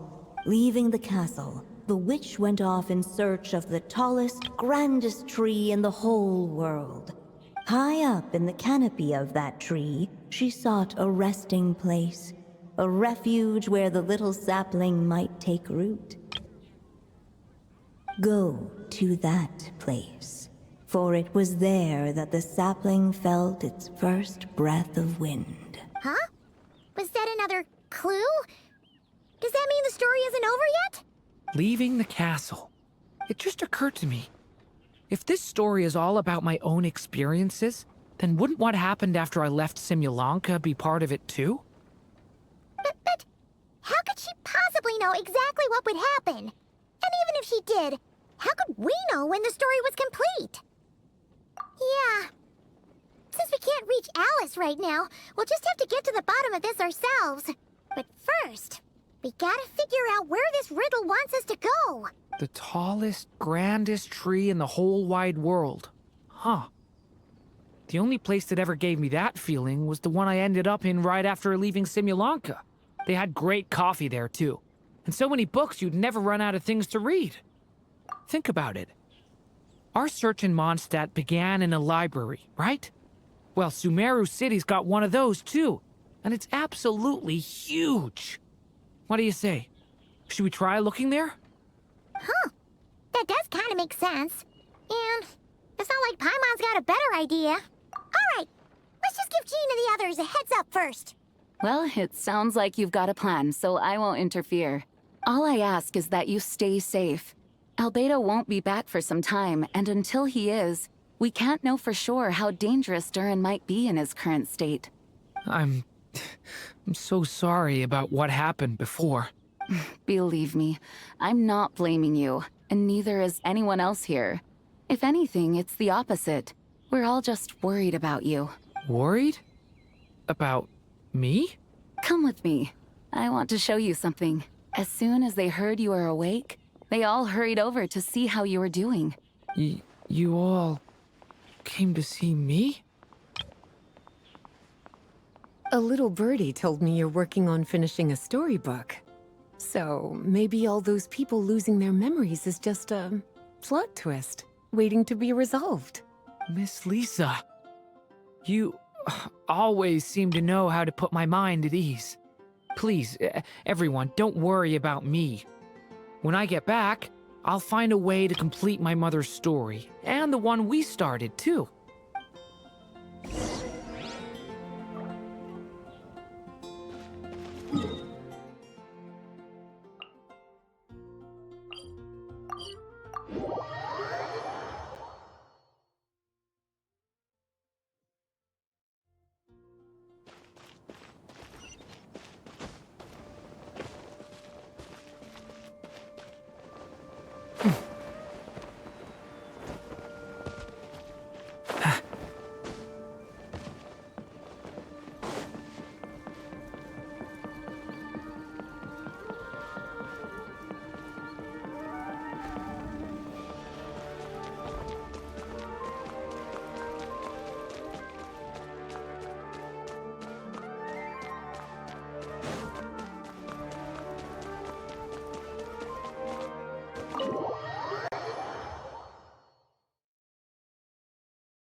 Whew. After the library hunt in Mondstadt, it's not as if Paimon was expecting this to be easy. But this... yeah... this is something else. Where do we even begin? Even the clue this time seemed kind of cryptic. Yeah. Guess the best we can do is stay on the lookout for more weird things going on. Huh?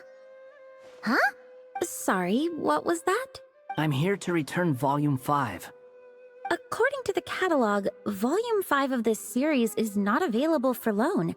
I can't accept the return of a book that was never checked out in the first place. Let me put it this way. My copy is complete. Yours, on the other hand, is missing large amounts of content. So you should swap it for mine instead. Sir, you have to understand. Managing a library is a serious business, and we have protocols in place for this kind of thing. I can't just replace an important volume in our collection based on nothing more than your word. Hey! Look what the Wandering Tom dragged in! Oh, it's you. And, what is it you're doing here? I'm a traveling scholar, as you know. Isn't a library the most natural place for me to be? Well, the last time we saw you was all the way in Notcry. Paimon just didn't expect to suddenly see you in Sumeru, that's all. There were some things I needed to come back and take care of. Some documents had gone missing, so I tracked them down, restored them to their original condition. And now, I'm here to return them. And considering what I'm planning to do next, it feels like a weight off my shoulders. What's going on with you, huh? You look like a kicked puppy. Hat guy. At least you haven't forgotten about me. What's that supposed to mean?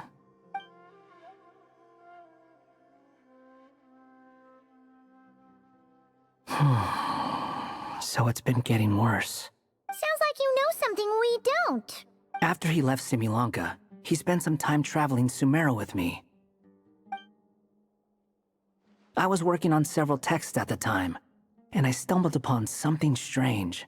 Anytime Durin of Similanka was mentioned, before long, the record would disappear, which means all the remaining records on Durin are about the evil dragon that fell on Dragonspine. How did you even discover that? If I remember correctly, Hat Guy loved the time he spent in Simulanka so much that he started writing a travel log. That's besides the point. The fact is, you're not affected by the ley lines of this world. I'm sure you can grasp the implications of what that means. His case is different from mine. It's more like the world itself refuses to accept his existence. It started with a few written records, but now, it sounds like it's spread to people who never met him or didn't know him well. At this rate, the whole world might forget him altogether. The whole world? But that includes all my friends in Mondstadt, and even Hat Guy, too. So that's what you've been worried about all this time? Why didn't you just tell me? There are more important questions right now, like figuring out how to fix this.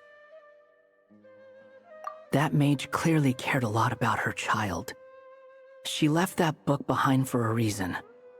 If you want answers, isn't that the place to find them? You think that didn't occur to us already?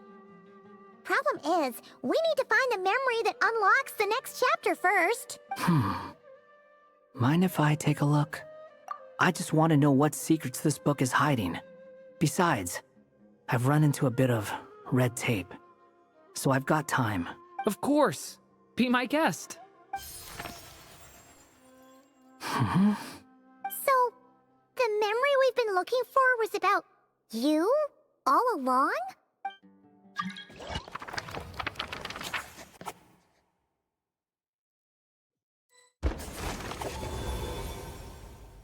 The little dragon became companions with a stray cat with dark blue fur. It was a friendship born of all they had in common.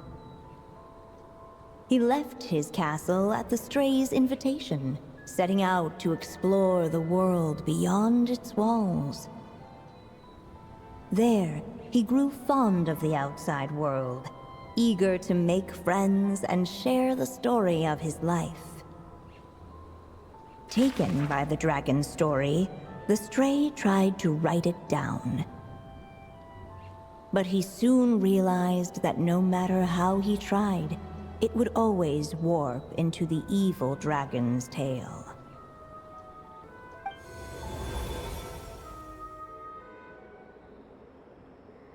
So, this is the world where this chapter takes place? Looks like we're at the top of some kind of gigantic tree. This one must be about what happened to me when I first arrived in Tevat. No wonder the memory that unlocked it was about Hat Guy. Most of my memories from that period were. Hold on. Anyone want to explain how I ended up looking like this?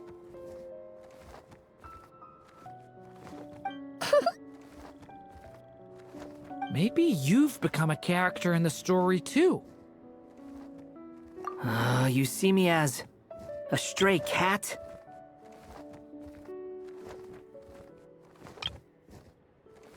A wandering Tom, to be exact. You should count yourself lucky. Of all Durin's friends, your character is by far the most memorable. Maybe it's because I've known Hat Guy for longer, so my impression of him is more vivid than the others. Vivid? Then how come you haven't changed one bit? Guess that means the impression the Traveler left was so vivid, it didn't need changing.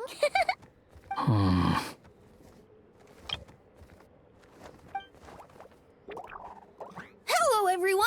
Ready for today's adventure?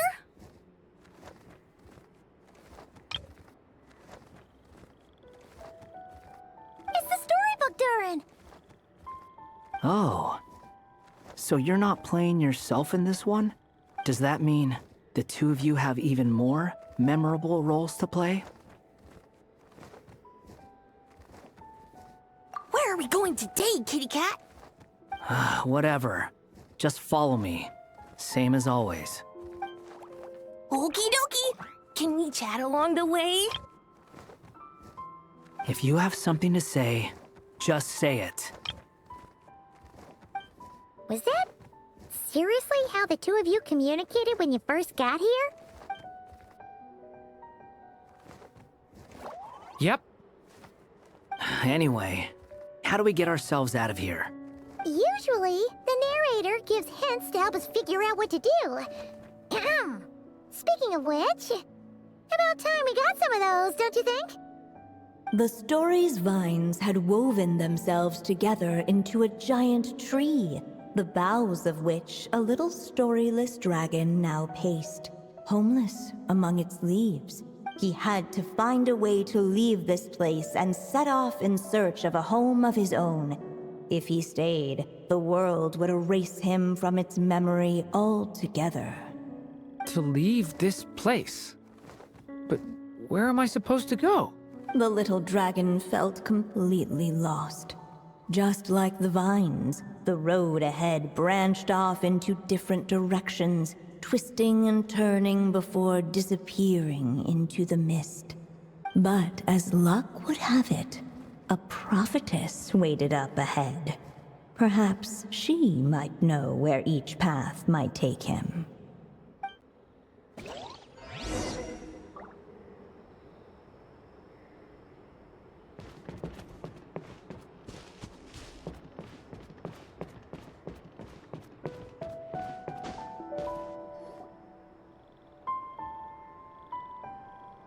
Oh, you must be the little lost dragon. It's true. My friends and I are lost. This meeting was no accident. The prophetess was in fact the seer witch, here to present her promised gift. The seer witch? Oh yeah! That's Mona's teacher, right? The old hag? Insolent child. I am the seer witch, your prophetess, not some old hag. Sorry. Now, little lost dragon, I have come to bestow the gift I once promised. A prophecy. A prophecy?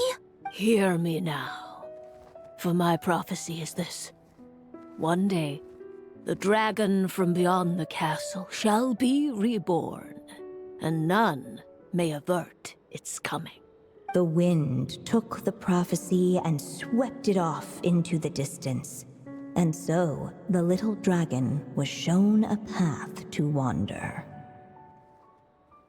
As far as I remember, once that alchemist from Mondstadt learned about the prophecy, he chose to stand with you against the evil dragon. So, what does any of this have to do with you being forgotten? Oh, wise witch of prophecy. Could we trouble you with another question? As enigmatic as she was elegant, the seer witch spoke no more, for her thoughts had long since returned to the starry firmament above. Ugh, just when we actually needed her. The seer witch was my mother's friend, so the prophecy she just gave should turn out to be helpful. Well, it's not like we've got better options. But, if all we need to do is leave this place, which path should we take? Why don't we take a look around?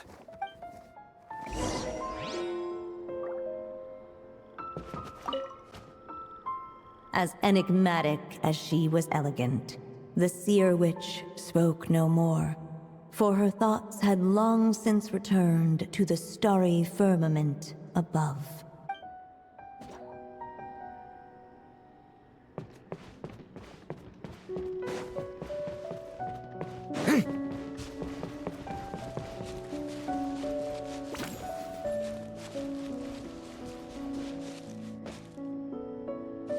The wind kept blowing, but the little dragon had not yet resolved to follow it.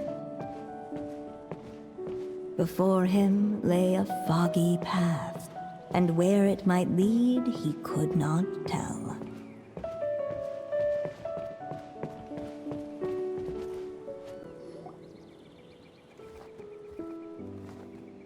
If we go this way, we'll be heading back to Mondstadt just like we planned. Out of all the options so far, this seems like the safest, right? At least we know what happens next. He helps stop the evil dragon from returning, gets a new body, makes a whole bunch of friends, who all just forget about him. But you didn't forget, Hat Guy. I'm just saying, choosing this path wouldn't solve the main problem. You'd still end up being forgotten. Huh. I'm not against choosing this path. I just wonder what secrets it might be hiding. Let me think about it.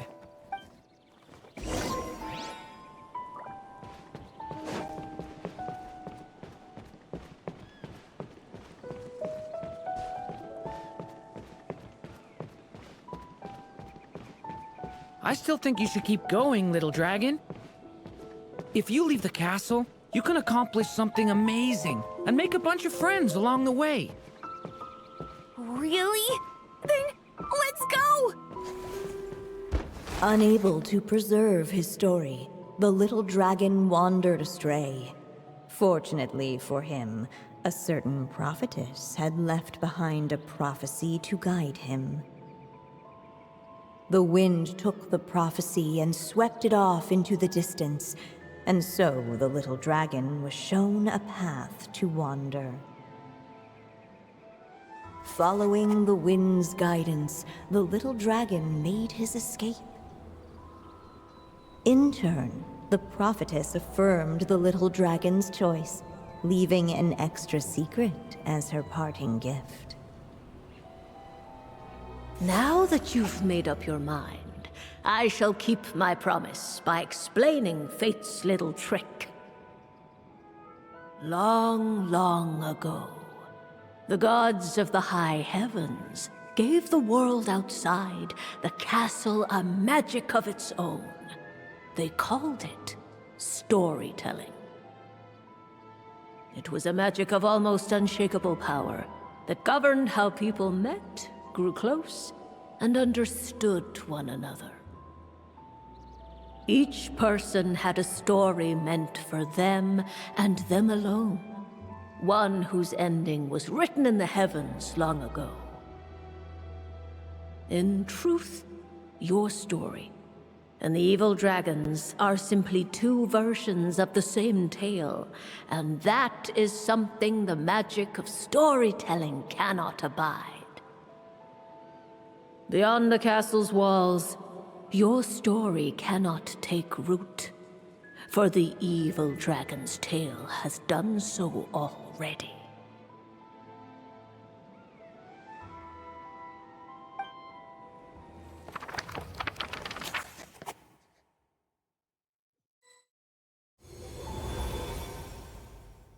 So, that was the secret? Huh. But what does that mean? You still don't get it? Simulanka Durin and Tevat Durin share a special kind of connection. Their fates are mirror images of one another. While they were in two separate worlds, there may have been some mutual influence, but their fates were independent. But when Simulanka Durin came to Tevat, a version of his fate already existed there. So, how can two fates exist at the same time? The answer is, they can't. The rules of this world don't allow it. You can't return a book you never checked out in the first place.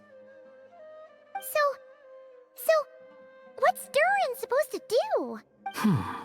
Those mages seem to have come up with quite the ingenious solution.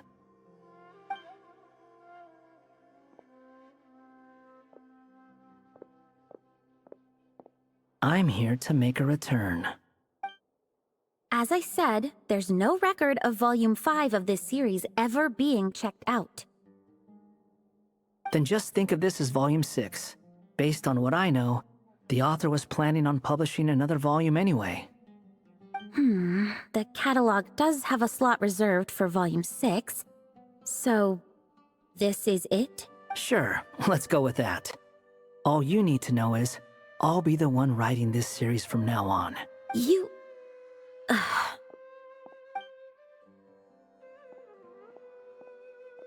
are you up to this time? Remember the red tape I mentioned before? Well, I just took care of it. Now, I guess you'll be off to see your alchemist friend? It should be pretty obvious by now. He has the answers you're looking for. Well, we do have a whole bunch of things to confirm with Albedo, that's for sure. But didn't Jean say he'd be gone for quite a while? I'll join you. Just let me know when it's time to go. Hat guy? Don't sound so surprised. I'm part of this story too, aren't I? I'm just playing my role. Well, yeah. But it's not that. I just feel like you want to help, but something's holding you back. When I first realized you were being forgotten by the world, I thought it might be because you spent too much time with me. I even thought cutting our ties might be the only way to fix it. Why would you think that?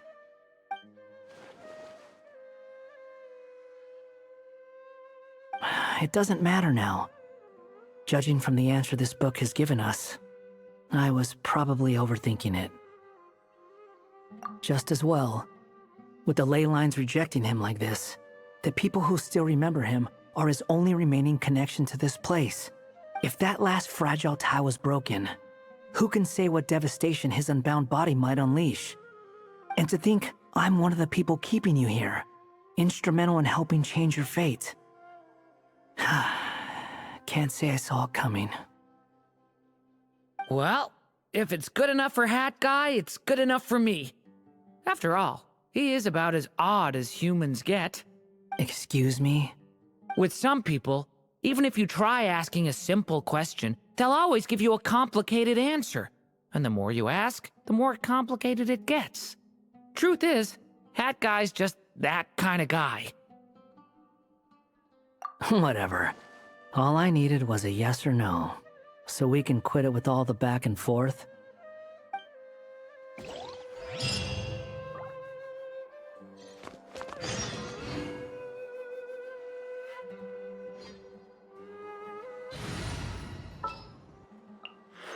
There are still so many...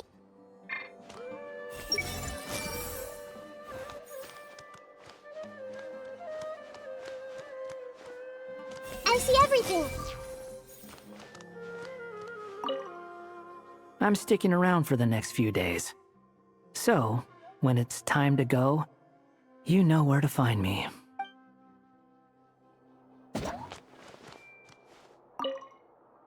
If you feel like stepping back into the story, just come find me. So this is the other Durin, huh? If this had been the dragon that ended up being revived in Mondstadt, there's no telling what kind of calamity that people would have had to endure. So, if you think about it like that, Durin's actually a hero. No, I'm just a little envious, that's all. Not everyone gets a chance to be a hero. Actually, most of the credit belongs to Albedo. Then again, barely anyone even remembers you at this point. So I guess there's not much left to envy. Ah, so you three still remember Durin. Looks like the memory loss hasn't spread to close friends. Yet. I guess that means my memory of you must still be complete as well. Albedo. You're finally here! Oh, boy, do we have a whole pile of questions for you! Oh, you're here too? I think I've pieced together some of what happened to him. But what's your take on things?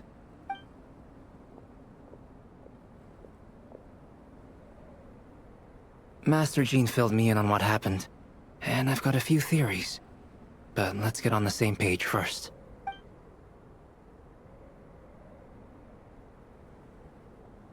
Well, physically, he's doing fine.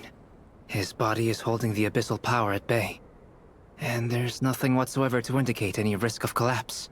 So, from an alchemy point of view, there's nothing wrong with him? The issue isn't so much that the abyssal power within him has gotten out of control.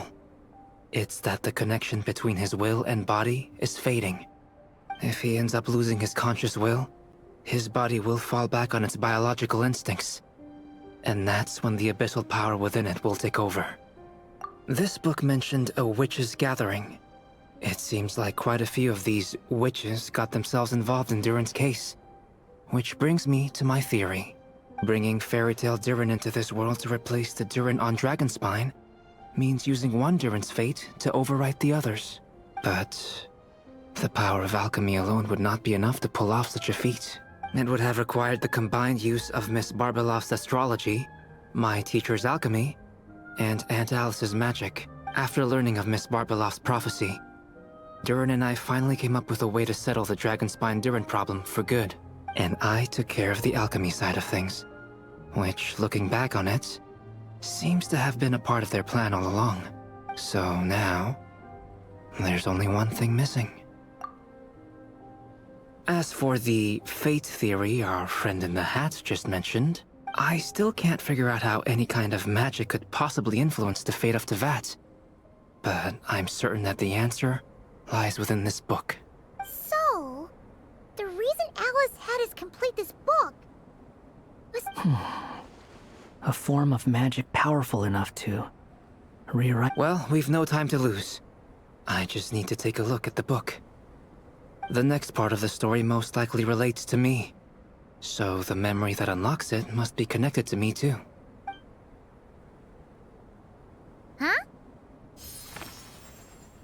The giant tree was home to a broken branch, the shape of its splintered arm aligning perfectly with the branch that had burst forth from the castle walls. Join yourself to that broken bough, for there you may take root at last, and henceforth bask in the sun and rain of the world beyond the castle. But first, fetch the stickiest clay and let it bind the scar of the break. I see.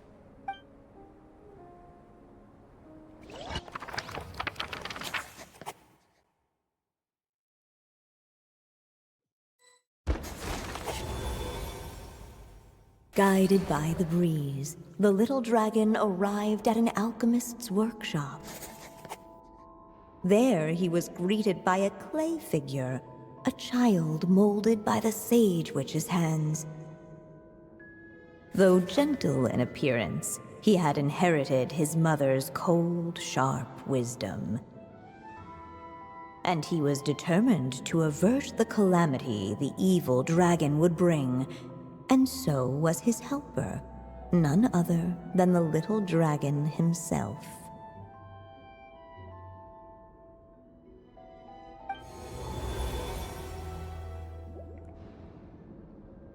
What is this place?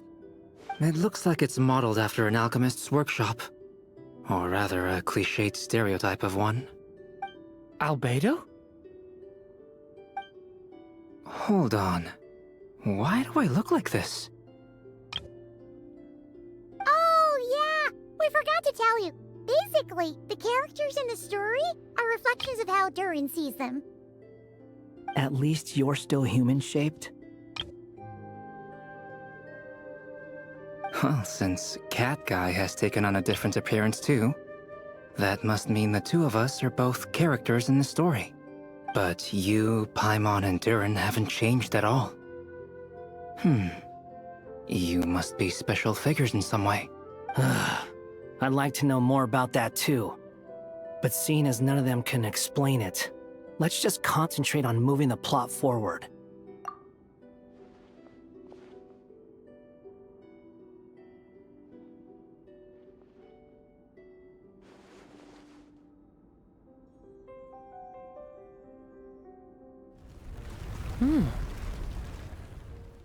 And just like that, the group stumbled upon a hidden passageway.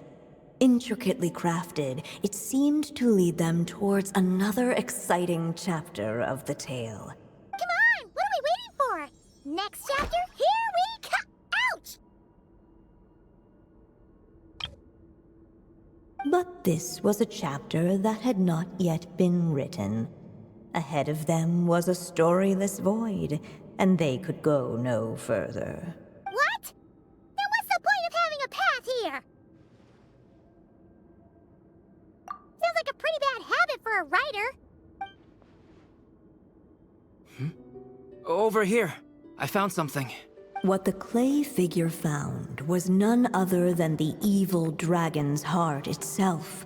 Though the creature had perished long ago, its heart was still there, pulsing away and growing warmer with every beat.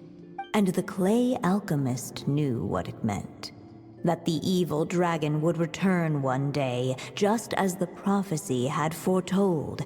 Yet, guided by his mother's wisdom, he foresaw another fate. If only the alchemist could bestow this heart upon the little dragon, he might be reborn in the evil dragon's stead.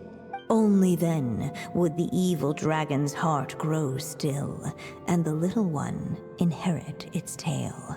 Sounds like this chapter's about Albedo bringing me to life? If that really was the solution, though, this would have been over the minute I finished the transmutation. So why is Durin still being forgotten? There has to be some other reason. Yeah, I'd like to explore the area a bit more.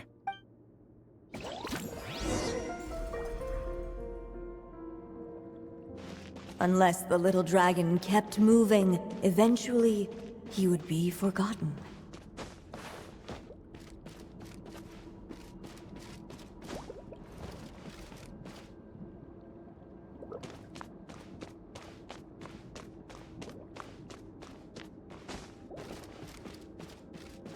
Ahead of them was a storyless void, and they could go no further.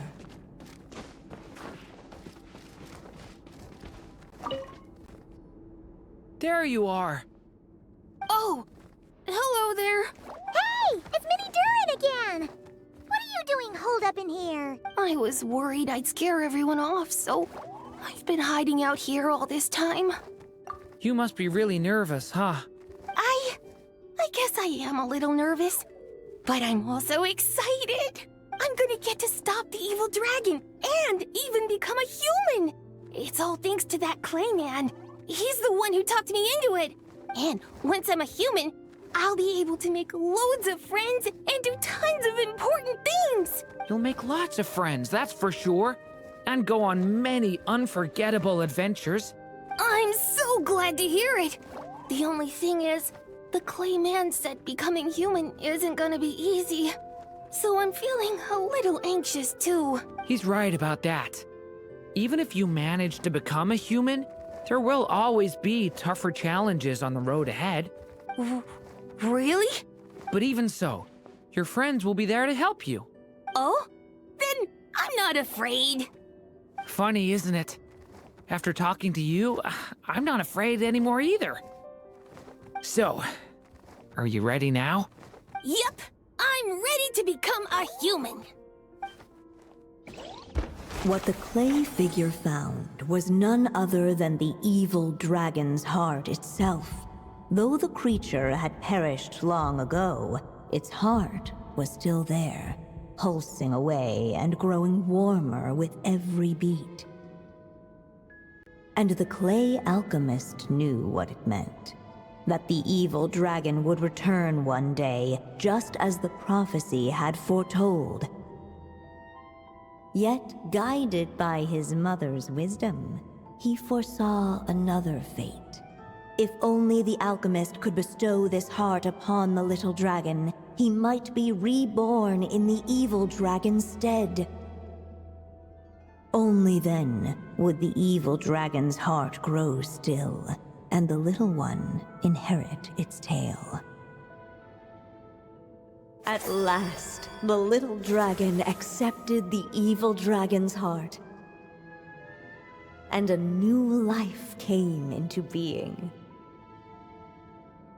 The evil dragon's heart beat in his chest, and the little dragon's soul guided him forward.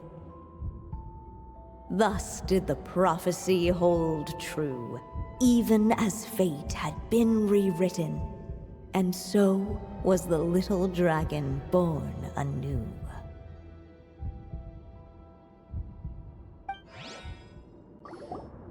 Finally! A happy ending!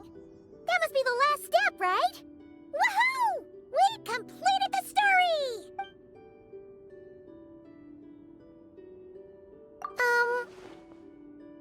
Born anew, the little dragon set off once more, his story far from over. Huh? So, that wasn't the end? What comes next might be the most crucial part of all. The real last step. If fate really is as devious as they say, then I say, show us what you've got. Wow! You're all so serious all of a sudden.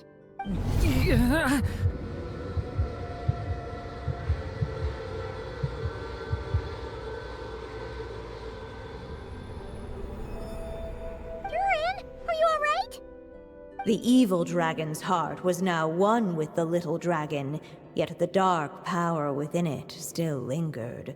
Would the little dragon dare to hold this power back, or would he simply give in? Hey! What kind of question is that? Of course he's gonna control it! What choice does he have?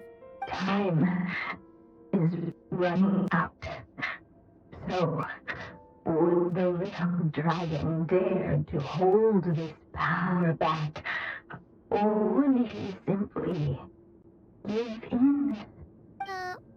What's up with the narrator?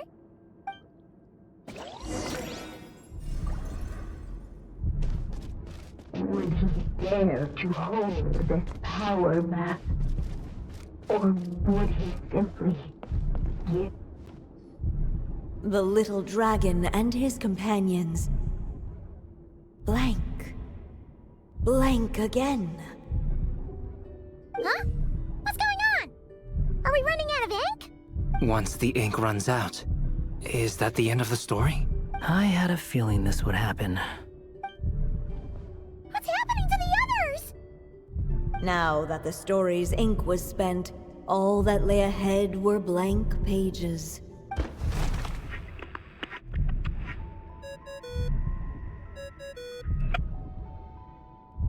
Hello, children. If you're hearing this recording, it's because you've reached a certain ending.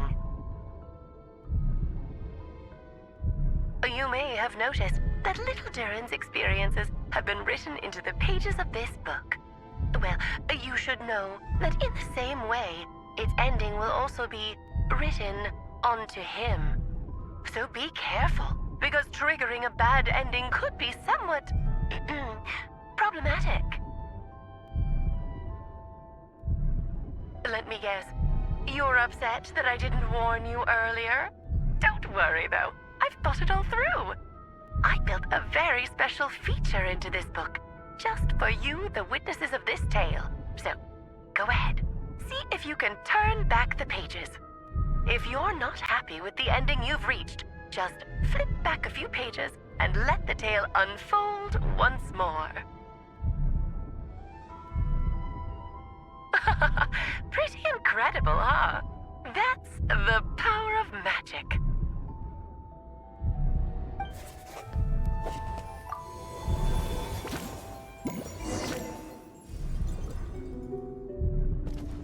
Would he dare to hold this power back? Or would he simply give in? Returning to the castle. I just never thought crossing over into a new world would create so much trouble. All I wanted was to make some friends. I'm starting to think I kinda miss being in Simulanka. You might look back on it with fondness, but if I were you, I wouldn't miss it. Why? Sometimes, moving on with your life comes at a cost. But that's better than going nowhere at all. You don't have to worry, Durin. No matter what problem you face, there will always be a solution. Okay. Sometimes I wish I could just go back and see it again.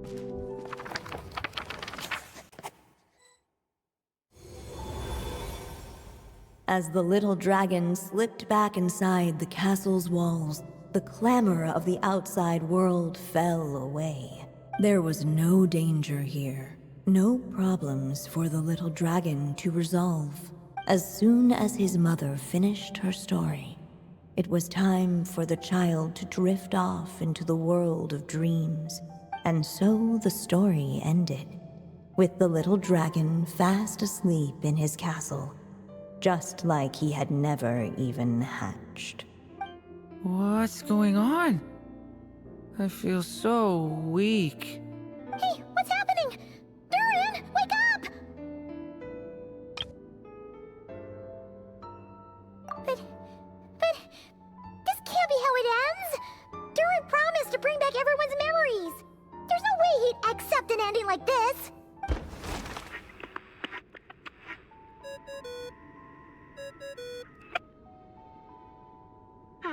Looks like you've discovered another possible ending. Do not lose hope. You just need to keep searching, for there are possibilities that only you can bring to life.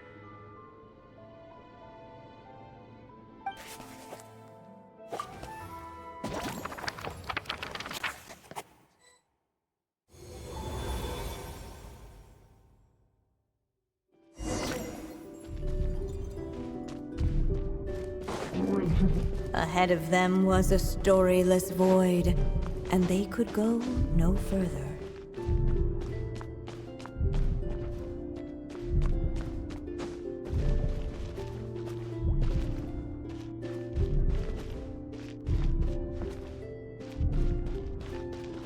Would he dare to hold this power map? Or would he simply give in?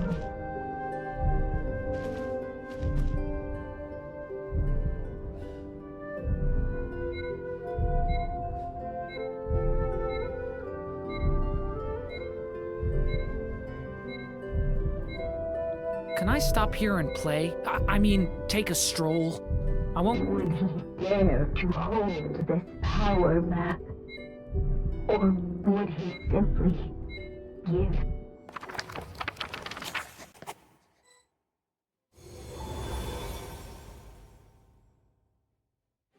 The little dragon was at an impasse, and the dark power within him surged like a tide. Unchecked, the darkness engulfed everything around it, including the little dragon's soul.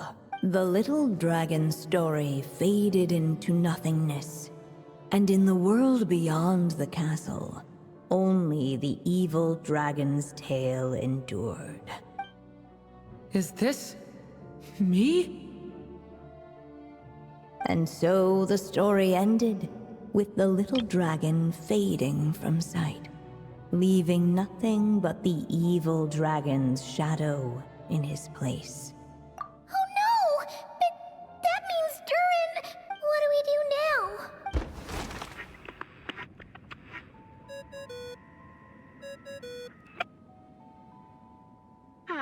Looks like you've discovered another possible ending. Do not lose hope.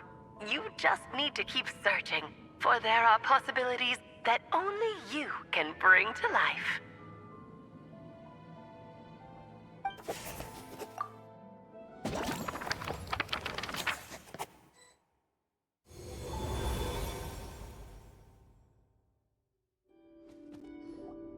What's going on here? Why isn't the story letting Durin just suppress the abyssal power? It keeps getting stuck.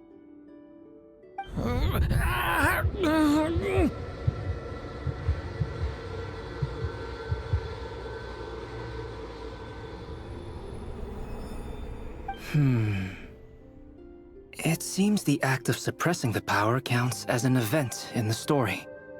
In other words, we would need ink to write it in. So, what now? Did we use too much earlier? How are we supposed to write a happy ending with only this much left? But... Well, this is Durin's story. As long as he's alive and well, why should it end? If there really is such a direct correlation between the story and his fate, I may have a potential hypothesis. Durin was, and still is in essence, a storybook character, written into being by M. From the moment he was born, he has always dwelt within her story, and I suspect that has remained the case, even after his arrival in Tevat. Reviving Durin in the evil dragon's place was an act of grafting this Durin story onto the latter's fate. In essence, That is how his fate was rewritten. But there is a fundamental difference between a being's story and its fate.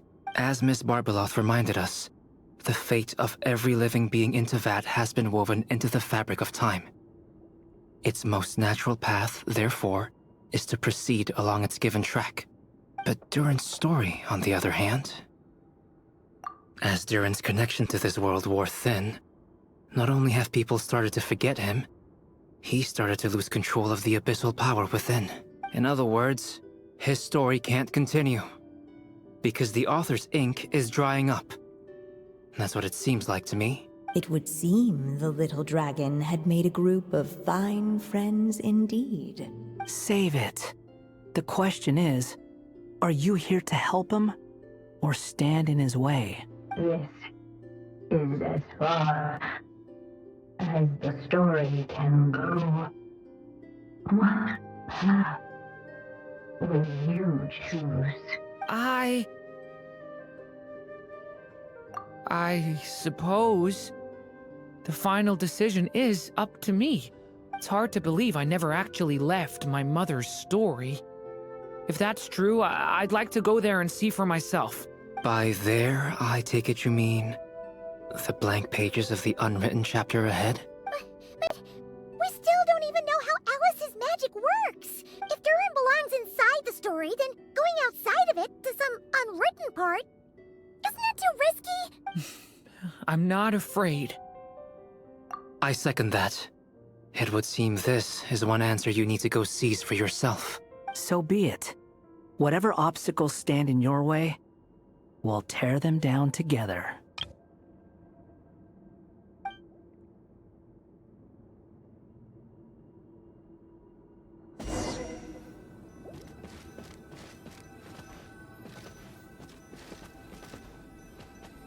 It was as if the little dragon was staring at the uncrossable edge of existence itself. And all of a sudden, it began to fracture, as if struck by some transcendent will.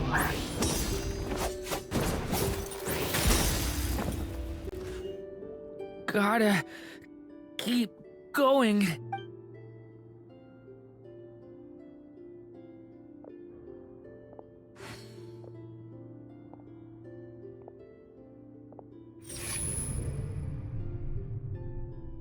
Ahead lies only a stormless void. My consciousness is slipping away. Keep going, Durin. A pure soul is your essence, not an empty void. I feel so weak. Stand tall, Durin. You are not some amorphous idea. The body I made for you is flesh and bone. Am I truly alive? Yes, Durin, but you must keep going. You're as alive and real as I am. I can't feel a connection. You're not alone in this world, Durin. At the very least, you have me. I can't remember anything. Who am I? Your name is Durin, and there are many who still remember it. My name is Durin. You're taking too long. Come on, Durin, run! In this world, fate waits for no one. Wait! Where am I meant to go? What am I supposed to do? Go make your wish come true, Durin. My wish?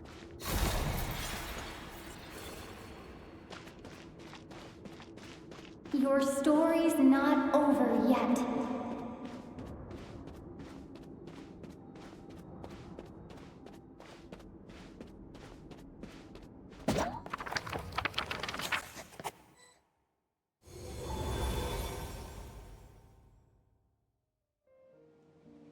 Silence, huh?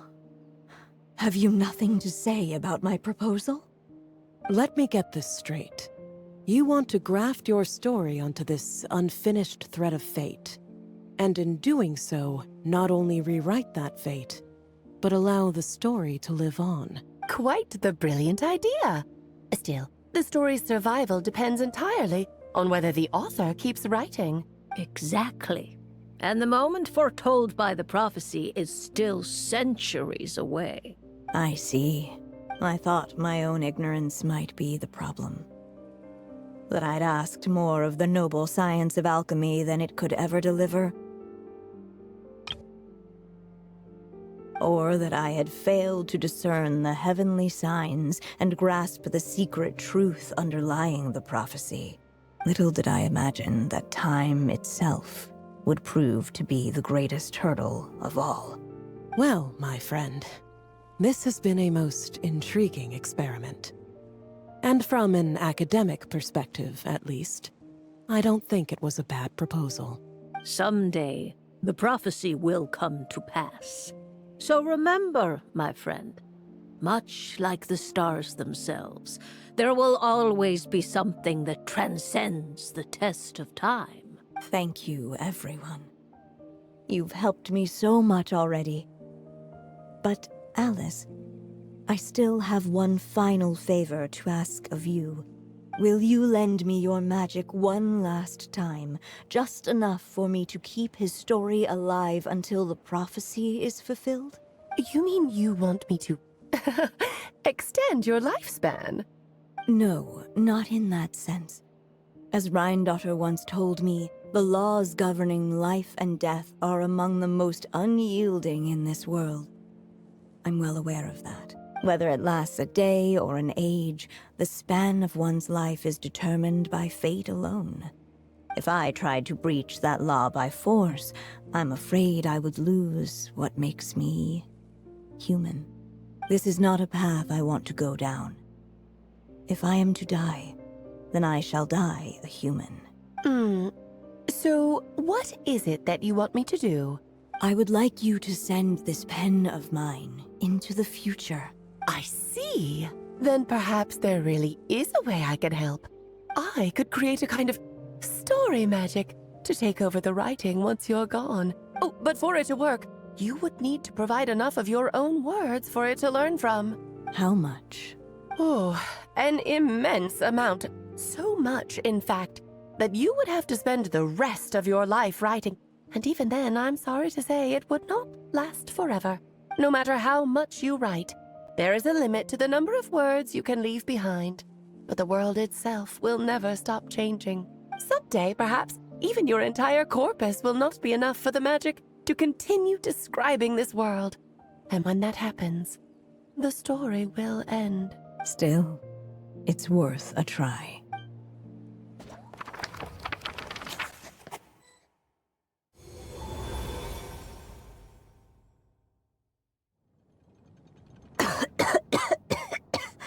Oh, my dear Anya. Even after all this time, you're still... Look at you. You should be enjoying your old age in peace and quiet, especially now that things are finally returning to normal after that terrible calamity. Once he leaves Simulanka, things will only get more complicated. If his story is to continue, there needs to be more material for the magic to draw upon. I'll just have to skip over some of the less important details. Anya, why do you insist on sending him out of the storybook world? Why must he face his fate into that? Why not just let him remain within the story? With my magic, even fate's curse could be undone and he could live happily ever after. I suppose. In fairy tales, all it takes is a heartfelt wish. And even a wooden puppet can turn himself into a real boy and live happily ever after. That's just how fairy tales end, isn't it? But have you ever wondered what happens to the main character after the ever after? Tell me, Alice, in your eyes, what would be a writer's greatest regret? To leave a story without an ending. Not a bad answer.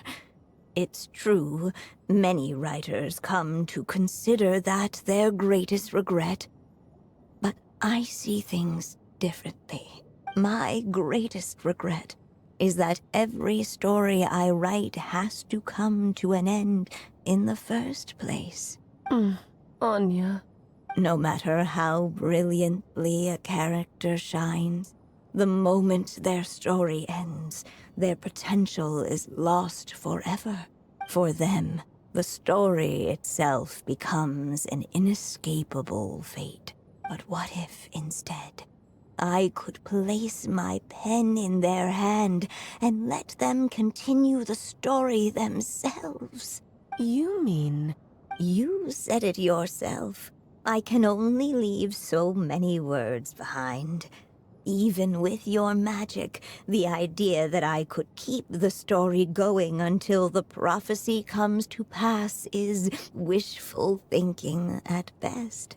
But I've found a way to use your magic to transform some of my finished stories into a special kind of ink. This ink is a magical medium he can use to complete the story the way he wants to. For what is storytelling but another kind of magic? And if he can experience the whole tale himself while leaving behind his own wishes and aspirations, even once he reaches the chapter where I stopped, he'll still be able to carry the story forward on his own. And so, by leaving him this ink, I can entrust him with the responsibility of writing his own story. A character with the power to write their own story. That way, he'll finally be free from the cage that is my pen. And like anyone else living in the real world, he can go on to create a life of his own. And you no longer need to worry about the constraints of my magic. What a brilliant idea, Anya. But there are still risks. First of all, once he arrives in Tevat, he'll have to rely entirely on the story you left him to maintain his connection to that world. As you gradually hand over creative control, that connection will grow weaker, and at some point, he might lose it altogether. But at the same time, he'll also have the chance to forge that connection for himself. The issue is, this method taps into too many of Tevat's core secrets. Any overt hints you try to leave will be erased in no time. In fact, it'd be hard for you to leave anything at all to guide them. We still have the story itself, though. I can use that to show them the way. It's entirely possible he burns through all your ink, never reaches the chapter you had in mind, and gets stuck, roaming the chapters of his past. But despite all that, I still believe in what this child can become. His hopes and wishes can be his ink, so he won't be trapped by mine running dry. What the writer you are, Anya. Your imagination never ceases to amaze. And you do know how much I love a happy ending. You shall have my help, my dear. Thank you, my friend. Well then, my child. Do you understand what you must do? Yes, I think I do. It's my turn to keep this story alive. Then what's holding you back? What will become of you after I take up this pen? I will fade away. There will no longer be a reason for me to go on existing.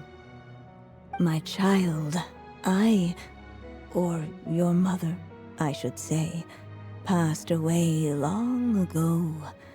The voice you're hearing is nothing but a magical echo that has now fulfilled its purpose. You needn't feel so reluctant to let me go. I know my mother died long ago. It's just, when you lose your mom too soon, it's hard to tear yourself away from the stories she used to read. I guess it's a silly way of pretending she's still here, by your side. Durin. But after coming to this world and traveling it with my friends, facing all kinds of enemies together, I suddenly realized I couldn't just sit around listening to my mother's stories because I'd found a new purpose in life. Maybe this is just what growing up feels like. With all my new friends waiting, it's time I finally set aside my mother's storybook. I'm ready to grow up now, Mom.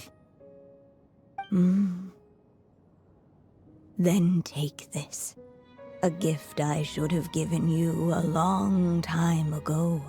You've witnessed this story from the very beginning. Made your wishes, offered your blessings, and even wrote your choices into its pages. From here on out, this pen is yours. Now I ask of you, the other pillar of this story, as both its reader and its witness, will you turn the page so the next chapter can begin?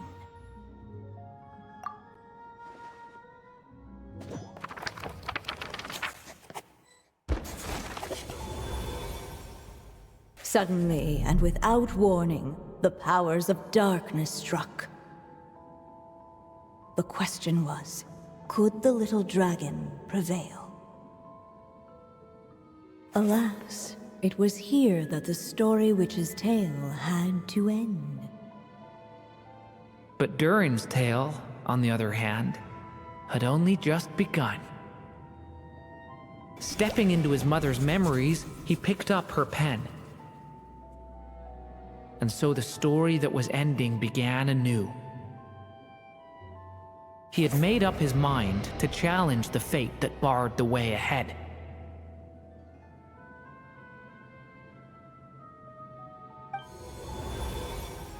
Looks like this is the final step.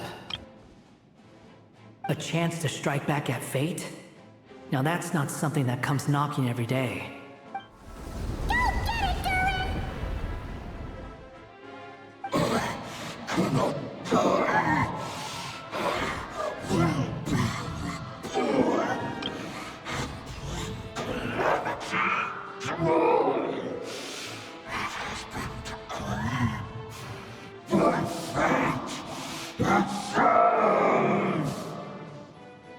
No, that fate no longer defines me. In the end, only my story shall endure.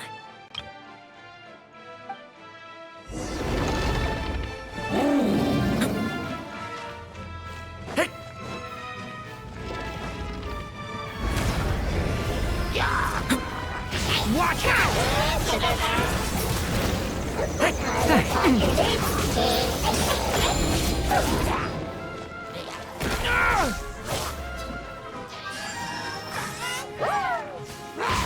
Thunder!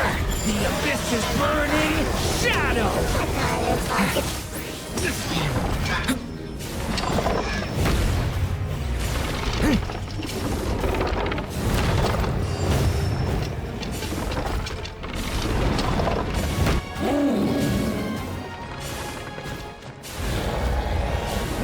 No dodging this one.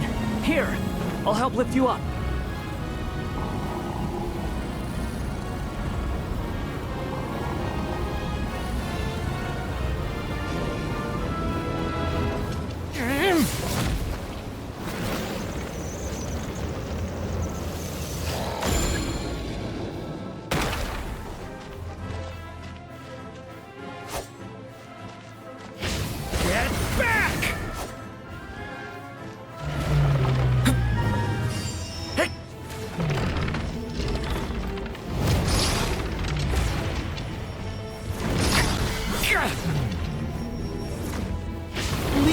Only my story shall endure.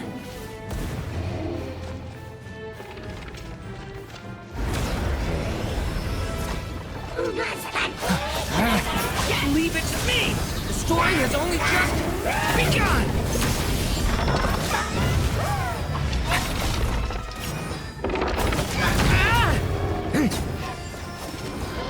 Get back!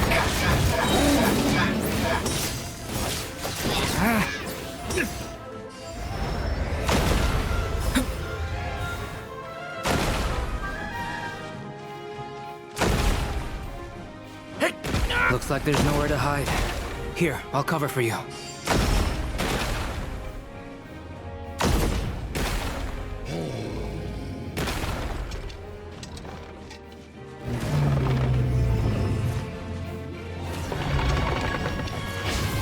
This time, the light prevails.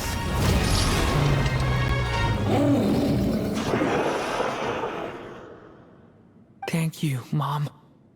And so it was that Durin defeated the darkness and rewrote his fate. But his story is far from over.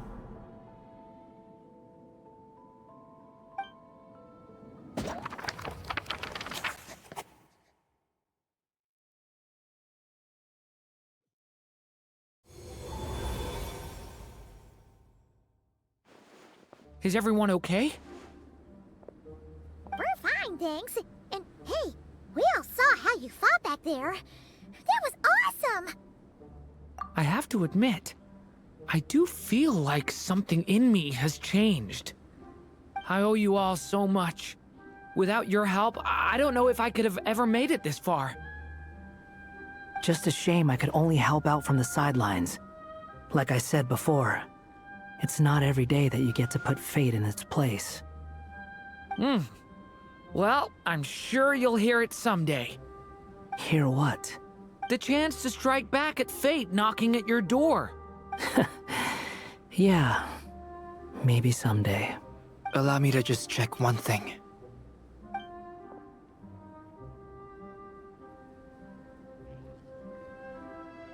Yes.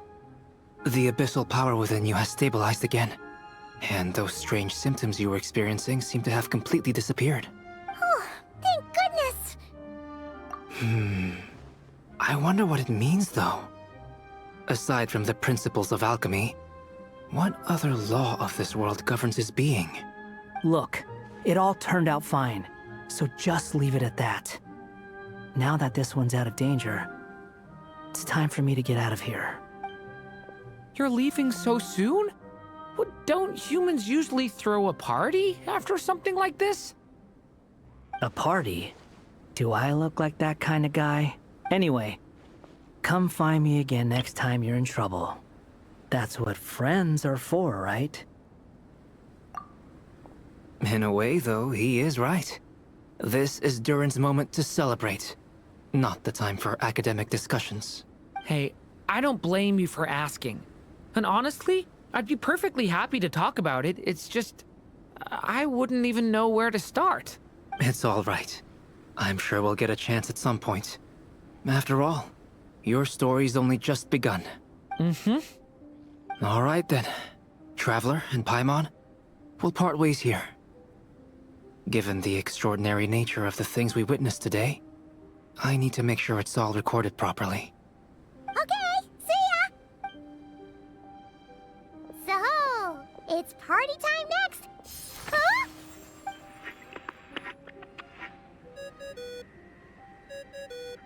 Congratulations on completing your mission. Now then, as per our agreement, it's about time you returned that book. She must have known the moment we finished. Just like she said she would.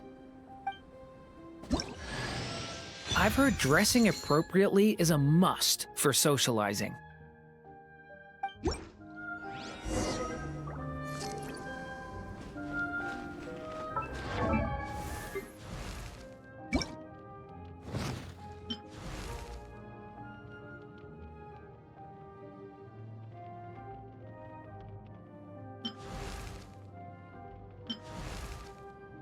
I've heard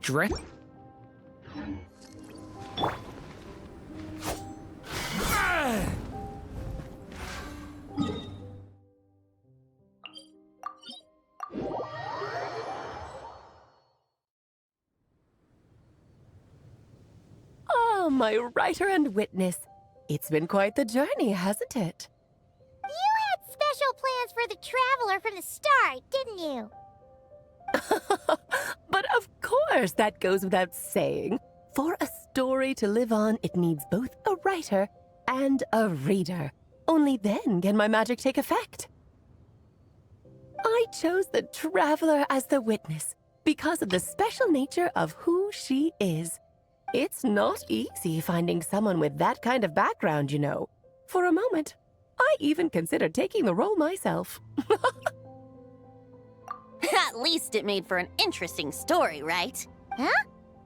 What are you doing here, tone-deaf bard? With the Hexenzirkel carrying out such a risky experiment in Mondstadt, it didn't cross your minds that the Animo Archon might be slightly curious? Sorry for the trouble, Lord Barbados. Think nothing of it.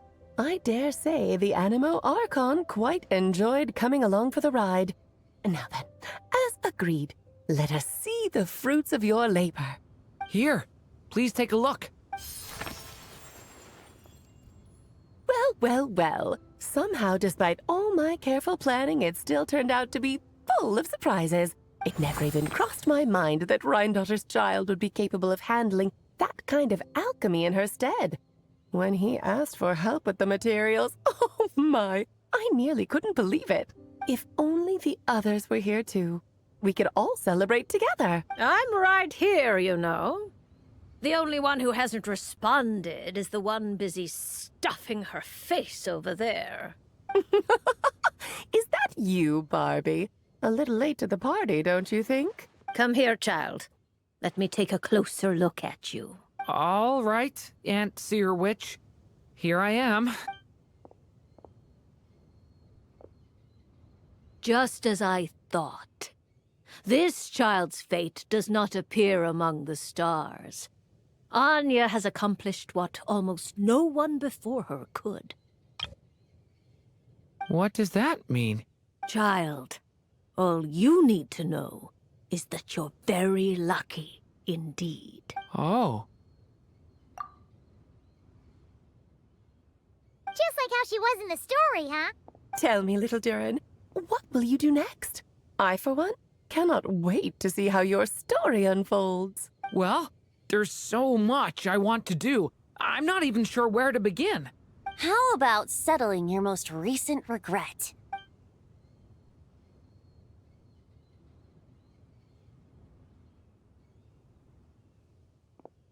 Not so fast, tone-deaf bard. What exactly did you just tell Durin to do? To make a long overdue wish come true. Thank you once again, Alice. How much time do you have left? I believe these should be my final moments. Just enough time to say goodbye to my dearest friend. This feels like having to say our final goodbyes all over again. I don't like it. Not one bit. I don't know how to respond to that. Strange. You were always such a cheerful figure in my stories.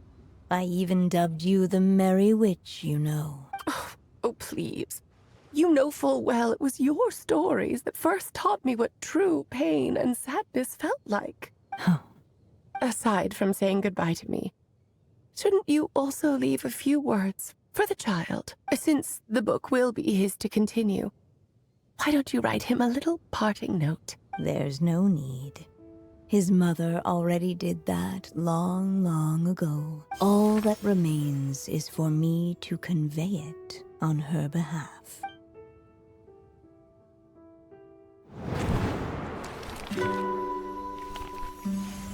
My child, these may be the last words I get to leave you. I've always thought of the characters in my stories as my children, loving each one of them, just like a mother would. But you are the most extraordinary of them all. You alone can defy the fate of this world and write the perfect ending to my story. You alone shall leave these pages for a future I will not see. Still I say to you, fly, my sweet child. Just like a forest breeze yearns for the open sky, head into the unknown and seek an adventure to call your own. If you meet a dragon bright as 1,000 jewels, dance through the air together. You are not alone, for this world has accepted your place in it. Do not lose heart. You still have many wishes left to fulfill.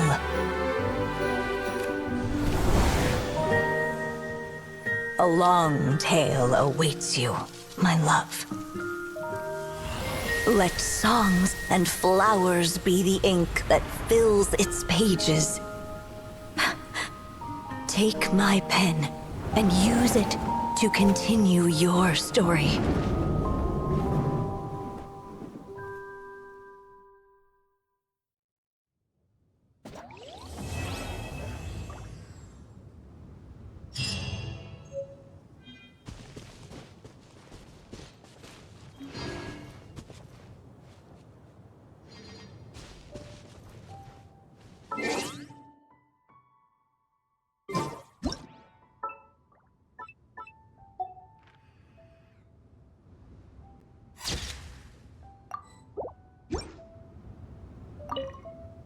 There you go! Your very own copy of the book. We wouldn't want one of the story's key witnesses to leave empty-handed now, would we? Of course, this copy isn't magical in the same way, but rest assured, all the twists and turns are still there.